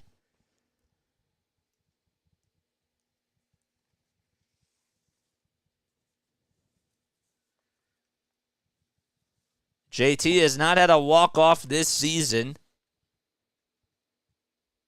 Can somebody spot me and check to see when the last time JT had a walk-off hit was really quickly? The 1-2 pitch, low and outside, and it gets away from Patrick Bailey. Going over to third is Rojas on the wild pitch. 2 balls, 2 strikes with a roaring crowd at Citizens Bank Park.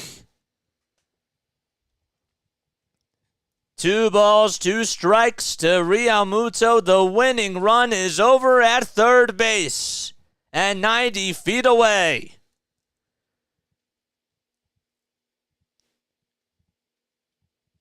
The pressure is on. June is here. 2 balls, 2 strikes. The pitch to JT, low for ball 3. Now you wonder if Junis is going to go with a fastball or a breaking ball.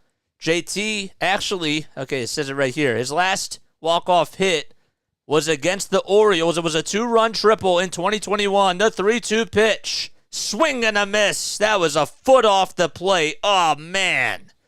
And the inning is over. The Phillies tie it up, though, on a 3-run home run by Bryce Harper that hit the foul pole. And we play on and go to extra innings, and we go to the top of the 10th. Wow. I'm at work smiling ear to ear when I heard that Bryce Harper nuked that ball. Man, Giants defense, man, really saved them right there. And now the momentum is back. There's no doubt about K-Smith saying it's not over till it's over. It's not over till it's over. I always tell everybody that, guys. I always tell everybody that. Realmuto's overrated, says Sam. Thank you, Larry. Larry, you got it first. You got it first. Thank you. 116 people on here, guys. Hit the thumbs up button. Subscribe to the channel. My name is Jason Joseph. I'm a broadcaster from South Jersey. If you love the Phillies as much as I do, if you love the Sixers as much as I do, turn on those notification bell icons so that way you know when I upload. We're going to the top of the 10th inning. What a game it has been. We're almost at the 3-hour mark, are we? What time did we're over the 3-hour mark. We started this at 4:05, right? Okay. Yes. Oh, wait, where's my small scorebook? Oh, I knew I needed to find it. Oh, where is it? Where is it?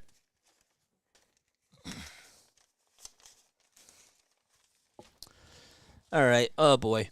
I'm trying to find my scorebook. Oh, it's the small one. There it is. Okay, cool. I will be right back. I will see you really, really soon.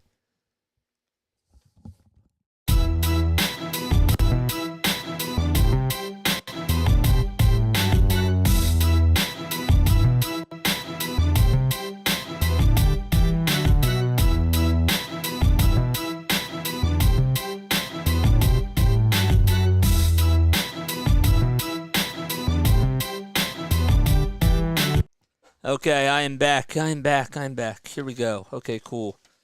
Let's see. Did I use this one fully? Okay, good. I still have some games left. This is absolutely wild, guys. All right, Casey Schmidt is going to be the ghost runner over at second base. The Giants are actually 8-3 in extra innings. Phillies, they're under the 500 mark, so Craig Kimbrell will come in to pitch in this top of the 10th. Here we go. All righty. This game is absolutely nuts. Time is called really quickly, so we're about ready to get set and start off the extras. So Patrick Bailey, I believe, is due up, and he is. Okay, first pitch. It's low and inside for ball one. Bailey's 0 for 4 today. He's batting in the 7th spot for the Giants. JT still behind the plate. And now Schmidt came in to pinch run for J.D. Davis. Utilized for his speed here. Kimbrel gets set above the letters, winds up, delivers, and he throws it up high for ball one. For ball two. Ball two. Excuse me. Duvall's been struggling, man. 2 balls, no strikes to Patrick Bailey. Thumbs up and subscribe, guys. We need 79 more subscribers to get to the 1,000 mark. 2 balls, no strikes. The 2-0, it's up high for ball 3. Wonder here if this is going to be an intentional walk. The Cubs did beat the Tigers today by a score of 6-4. 3 balls, no strikes to Patrick Bailey. The 3-0 pitch, swing, and a foul ball. Pitch was just above the zone, and surprised Bailey didn't take it. So now it's a 3-1 count. Most certainly you have to pitch to him here. Taylor Rogers will be warming up in the Giants bullpen, and he'll pitch the bottom of the 10th. It's 5-5 in Philadelphia. And we're in the top of the 10th inning. 3 balls, 1 strike to Patrick Bailey. The pitch by Kimbrel off the plate and outside for ball 4. And that puts runners over at first and second.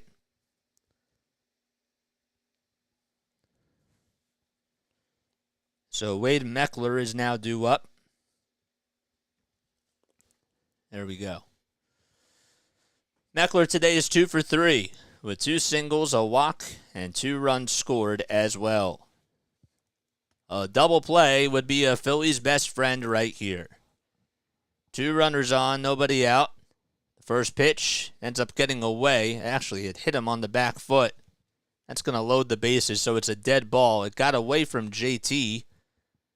The umpire ruled it as a wild pitch, but Kapler is going to put the headsets on, and it looked like it hit him. Did he show?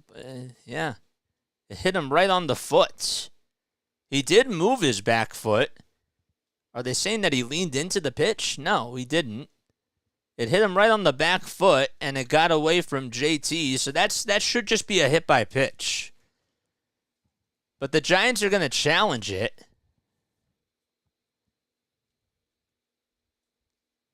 Runners do go over to second and third, though.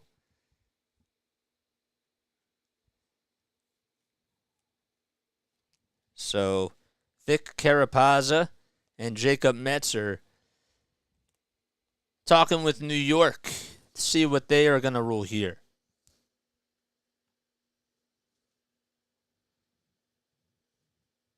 Wow. Guys, hit the thumbs up button, subscribe to the channel, turn on those notification bell icons too, so that way you know when I upload. There we go. All right, so the Giants are challenging this. There's runners over at second and third, so the initial ruling, I believe, was a wild pitch. Kathy, what a game it's been. Phillies were down 5-2.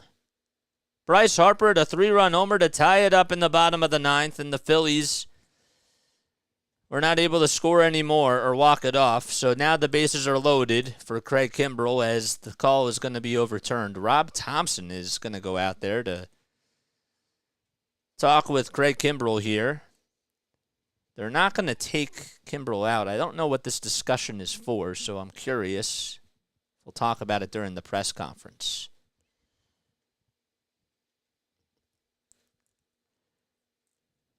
Yes.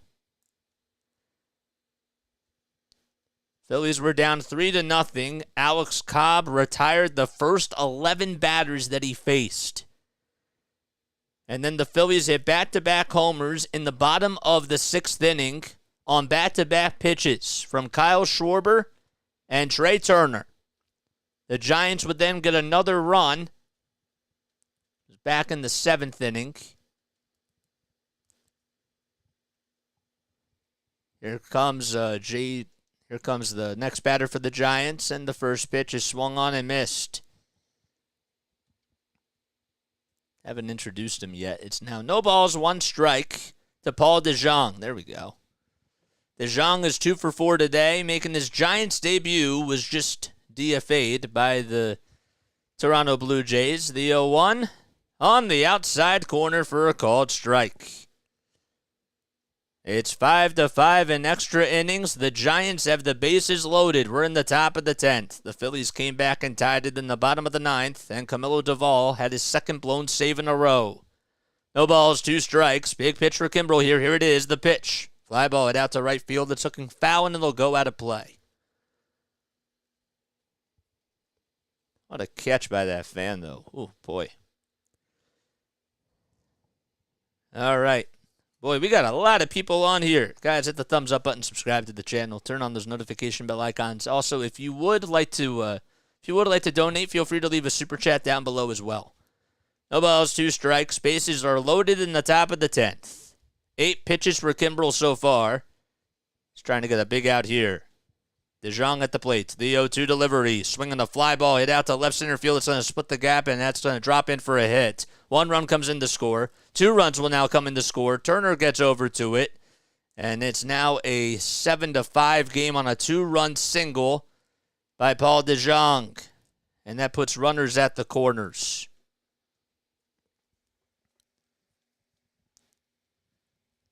And he came through.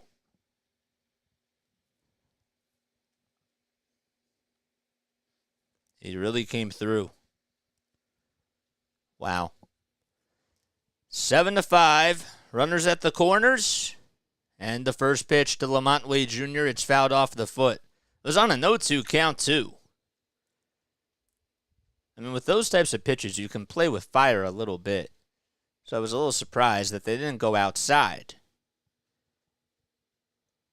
Runners at the corners. Meckler at third. DeJong at first. Turner covering second. No balls, 1 strike. Kimbrel gets set at the belt. Winds up, delivers the 0-1. It's up high for ball 1.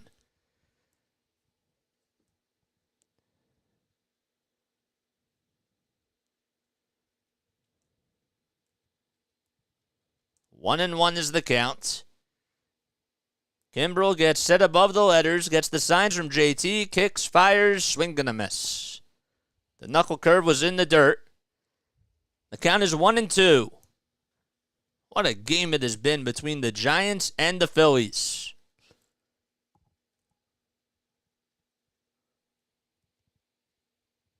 One ball, 2 strikes. Still nobody out in the top of the 10th. Giants lead 7-5. The 1-2 pitch. It's popped up over towards the third base side in foul territory. Does Sosa have room? He does not. Goes into the second row behind the netting.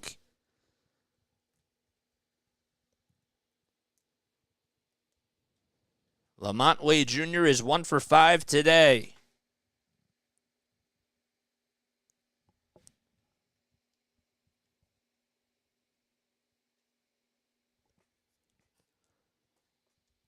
One ball, 2 strikes to Wade Jr.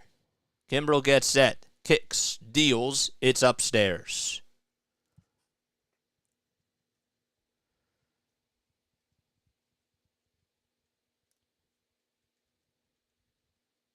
Turner is covering second base. It is 7:30 p.m. Eastern Time. 3.5-hour game so far, close to it. The 2-2 outside for ball 3. And Kimbrel, I think, wanted it a little bit more towards the left. But now the count is full. On deck is Estrada. Payoff pitch coming up. 3 balls, 2 strikes, and the payoff pitch. Swing and a miss. He got him to chase after the pitch that was outside on a 96-mile-per-hour fastball. That's a big gamble, but he won. Oh, boy. Now the Phillies can most certainly use a double play right here. Thairo Estrada is 2 for 5 today with 2 singles, a run scored, and a stolen base. First pitch to Estrada. He shows bunt at the first pitch. He went around, and he missed it. So the count is 0-1. The corners of the infield are playing towards the infield grass, as you can imagine. Thumbs up and subscribe, guys. Hit the thumbs up and subscribe to the channel. No balls, 1 strike to Thairo Estrada.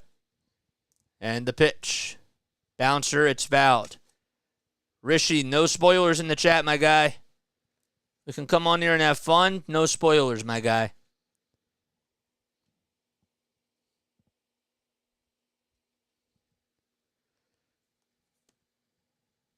No balls, 2 strikes to Thairo Estrada. And the 0-2 up high for ball 1. It was also outside 2. Dylan Covey and Sir Anthony Dominguez are warming up in the Phillies bullpen. 1 ball, 2 strikes to Thairo Estrada. Runners at the corners, 1 out. Giants lead 7-5 in the 10th. The 1-2 pitch. Fly ball it out to center field. Rojas dives and he makes the catch. He caught it. The throw back to first. It's in time. Johan Rojas with a beautiful defensive play, and the Phillies are still in the ball game.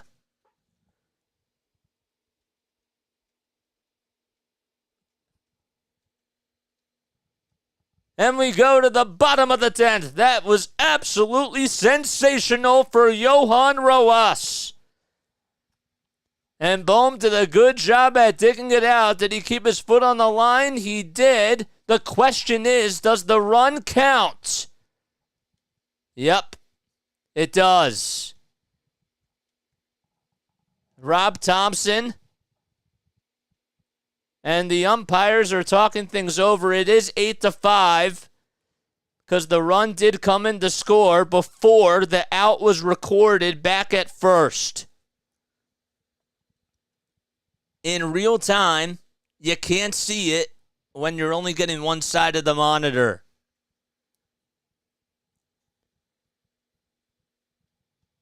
They did go to commercial break. They probably will.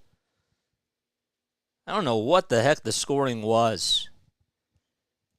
But yeah, the runner from third did tag up, did go into home plate. The throw back over to first was in time. The question is, did the runner score at the same time as the throw was recorded back to first? That is the question. It was a great play. But that run does count.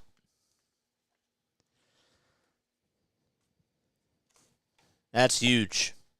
Good job by the Giants there.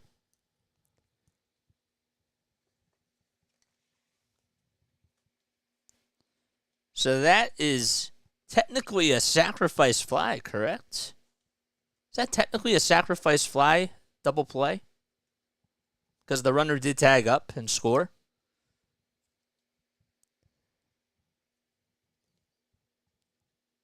I don't know if that's written in the rules. All right, so the umpires are... We just came back from break. They are talking things over. I can't understand what they're saying. My app showed the De Jong hit was a pitch way out of the strikes. It was. That has nothing to do with it. It was a great catch by Rojas. The runner tagged up, came in to score. That was Meckler, and the throw was made back over to first, and they got him. So Meckler is still out there. So the run does count. The run does count. So it's 8-5 San Francisco. It's like one of the most bizarre plays that you'll ever see.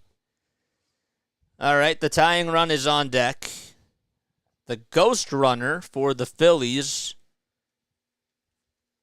will be JT Realmuto. That was a beautiful play, though, by Rojas, regardless. Just a bang-bang play.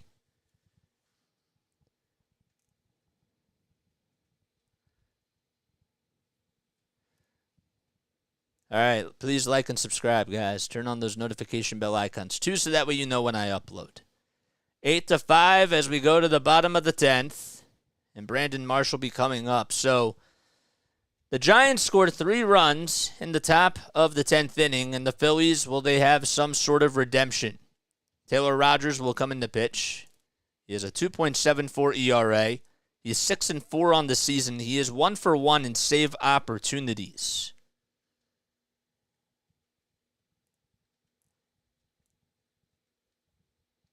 Oh, the 2-run single was out of the zone. It was a good piece of hitting. But yeah, is that technically a sac fly?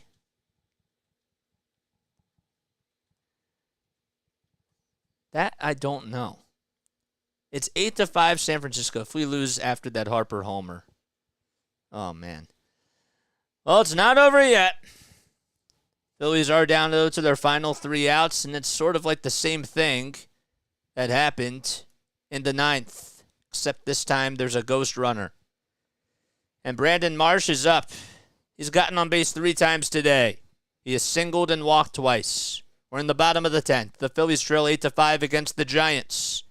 In a heck of a series, the first pitch, it's at the knees on the outside corner for a called strike.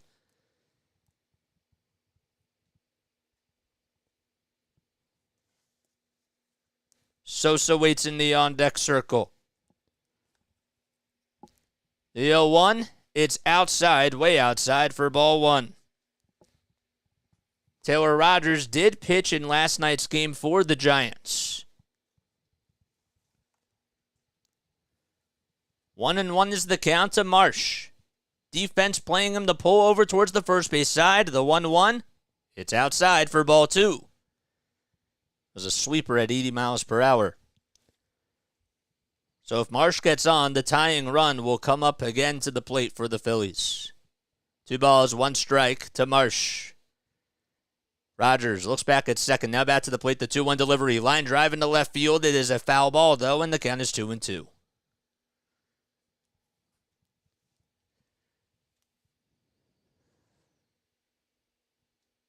Ryan Walker, who also pitched in last night's game, he is now starting to warm up in the Giants' bullpen.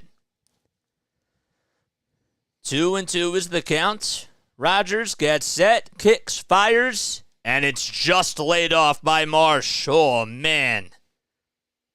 What a pitch by Rogers. It was a hair outside, and it was the right call. The count is full. 3 balls, 2 strikes, and the pitch. Foul ball. The pitch was inside. It was a defensive swing by Marsh, and he stays alive. Well, Bryson Stott has been leading the league in 2-strike base hits. But it seems like Marsh has done a pretty good job with 2 strikes on him, too. Let's see if he can come through here. 3 balls, 2 strikes. The pitch again. Strike 3 called on the outside corner.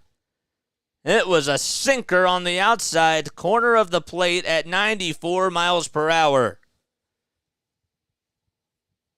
And there's 1 out in the bottom of the 10th. Edmundo Sosa up next. And then the top of the lineup coming up for the Phillies. 1 out, JT over at second. First pitch to Edmundo. It's way up high. And he takes it all the way. He's ahead in the count 1-0 here.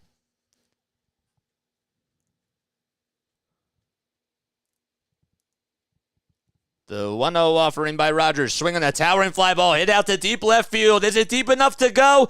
It stays in the yard. It's going to be a double. JT comes in to score.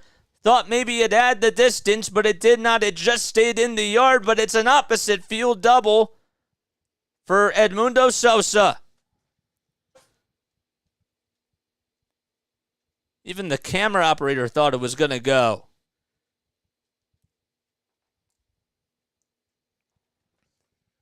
A hanging breaking ball left out over the middle of the plate, and it just stayed in the yard. And JT cruised in. It's 8-6.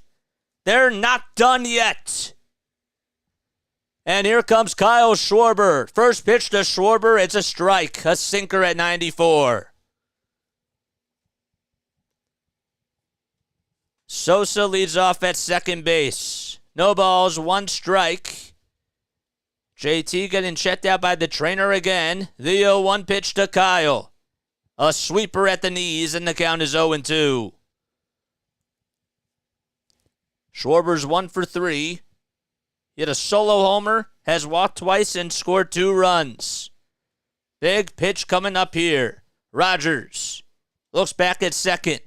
And the 0-2 pitch, way outside. Oh, man, after this, I got to get a sip of water. Oh, boy.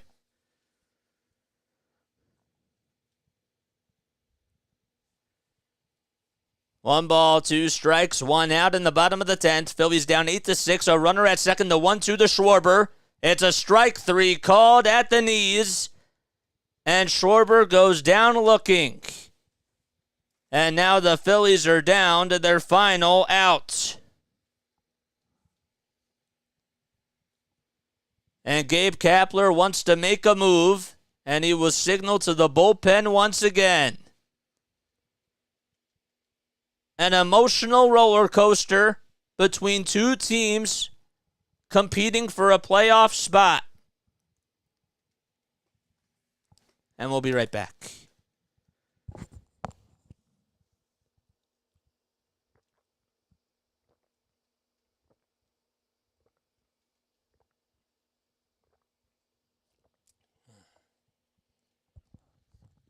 Oh, man. That'd be something.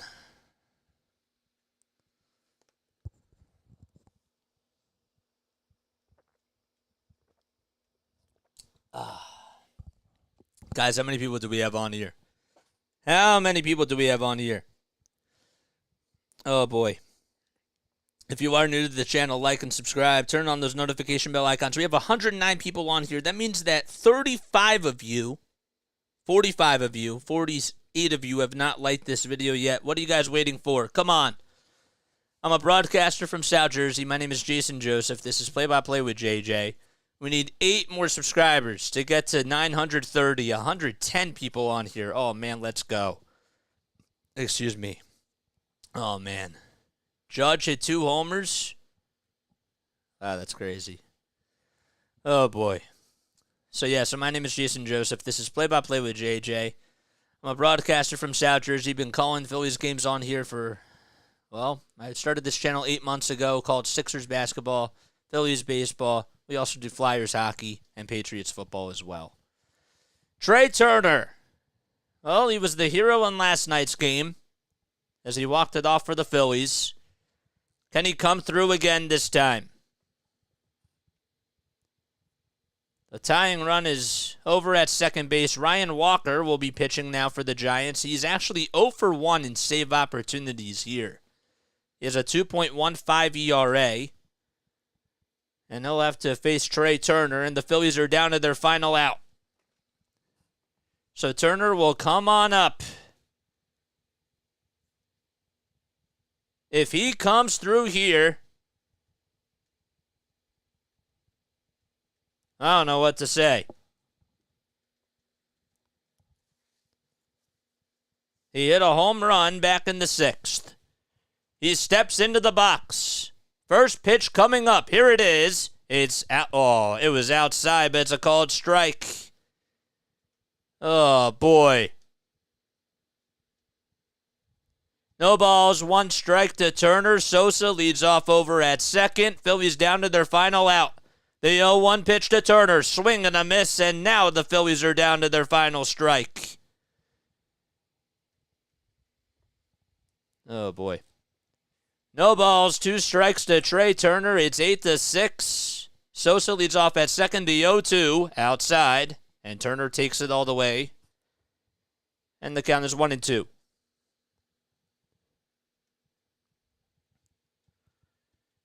One ball, 2 strikes. Walker gets set just below the belt. The 1-2 pitch just below the knees. Good eye by Turner. Oh, my gosh. That was so close. 2 balls, 2 strikes to Turner. The next pitch to Trea. Popped up. Hit out to shallow left field. They're losing it. And making the catch, though, for out number 3 is Meckler. Meckler literally almost lost it. He didn't know where it went. And he caught it, and the game is over. So, the Phillies, they tied it on a 3-run homer in the bottom of the 9th. They definitely stayed involved. But the Giants avoid the sweep. And they win an emotional game by a final score of 8-6. So the Phillies are still 2 games above the Chicago Cubs. The Giants are now tied with the Cincinnati Reds for that 3rd wild card spot, along with the Arizona Diamondbacks. And the Marlins are 1.5 games behind all 3 of those teams. Paul DeJong, the player of the game, hit a 2-run homer. Difference of what was the 2-run base hit that he had in the top of the 10th. And the Giants win by a score of 8-6. What a game, man. What a game that was. Guys, if you are new to the channel, subscribe, hit that notification bell icon. Algo people, do your thing. We'll be back on Friday. We'll also have a Phillies post-series recap pod later tonight. Man, that was a long game. But it was definitely something for sure. Wow, that felt like a playoff game once again. But we have a lot of fun doing this, guys. It's been a blast. All right, 5 more subscribers till we get to 930. I love you all so much. If you guys would like to donate to the channel, please feel free to do so. Click the super chat down below. And I will catch you all on the next one. Lila Tov, everybody. Have a good night. Another 0-5 from the best catcher in the league. 0 for 5. Love the fight from the rest of the team, though. Yes, this is your friendly reminder to not put spoilers in the chat. There we go. See you guys next time. Yeah, man, that was tough. It was tough for the Phillies, but what a game, man. Good call. Can't win them all. All right. Guys, thank you so, so much. All right. Good going. GG. All right. Love you guys. Catch you all in the next one. Lila Tov. And good night.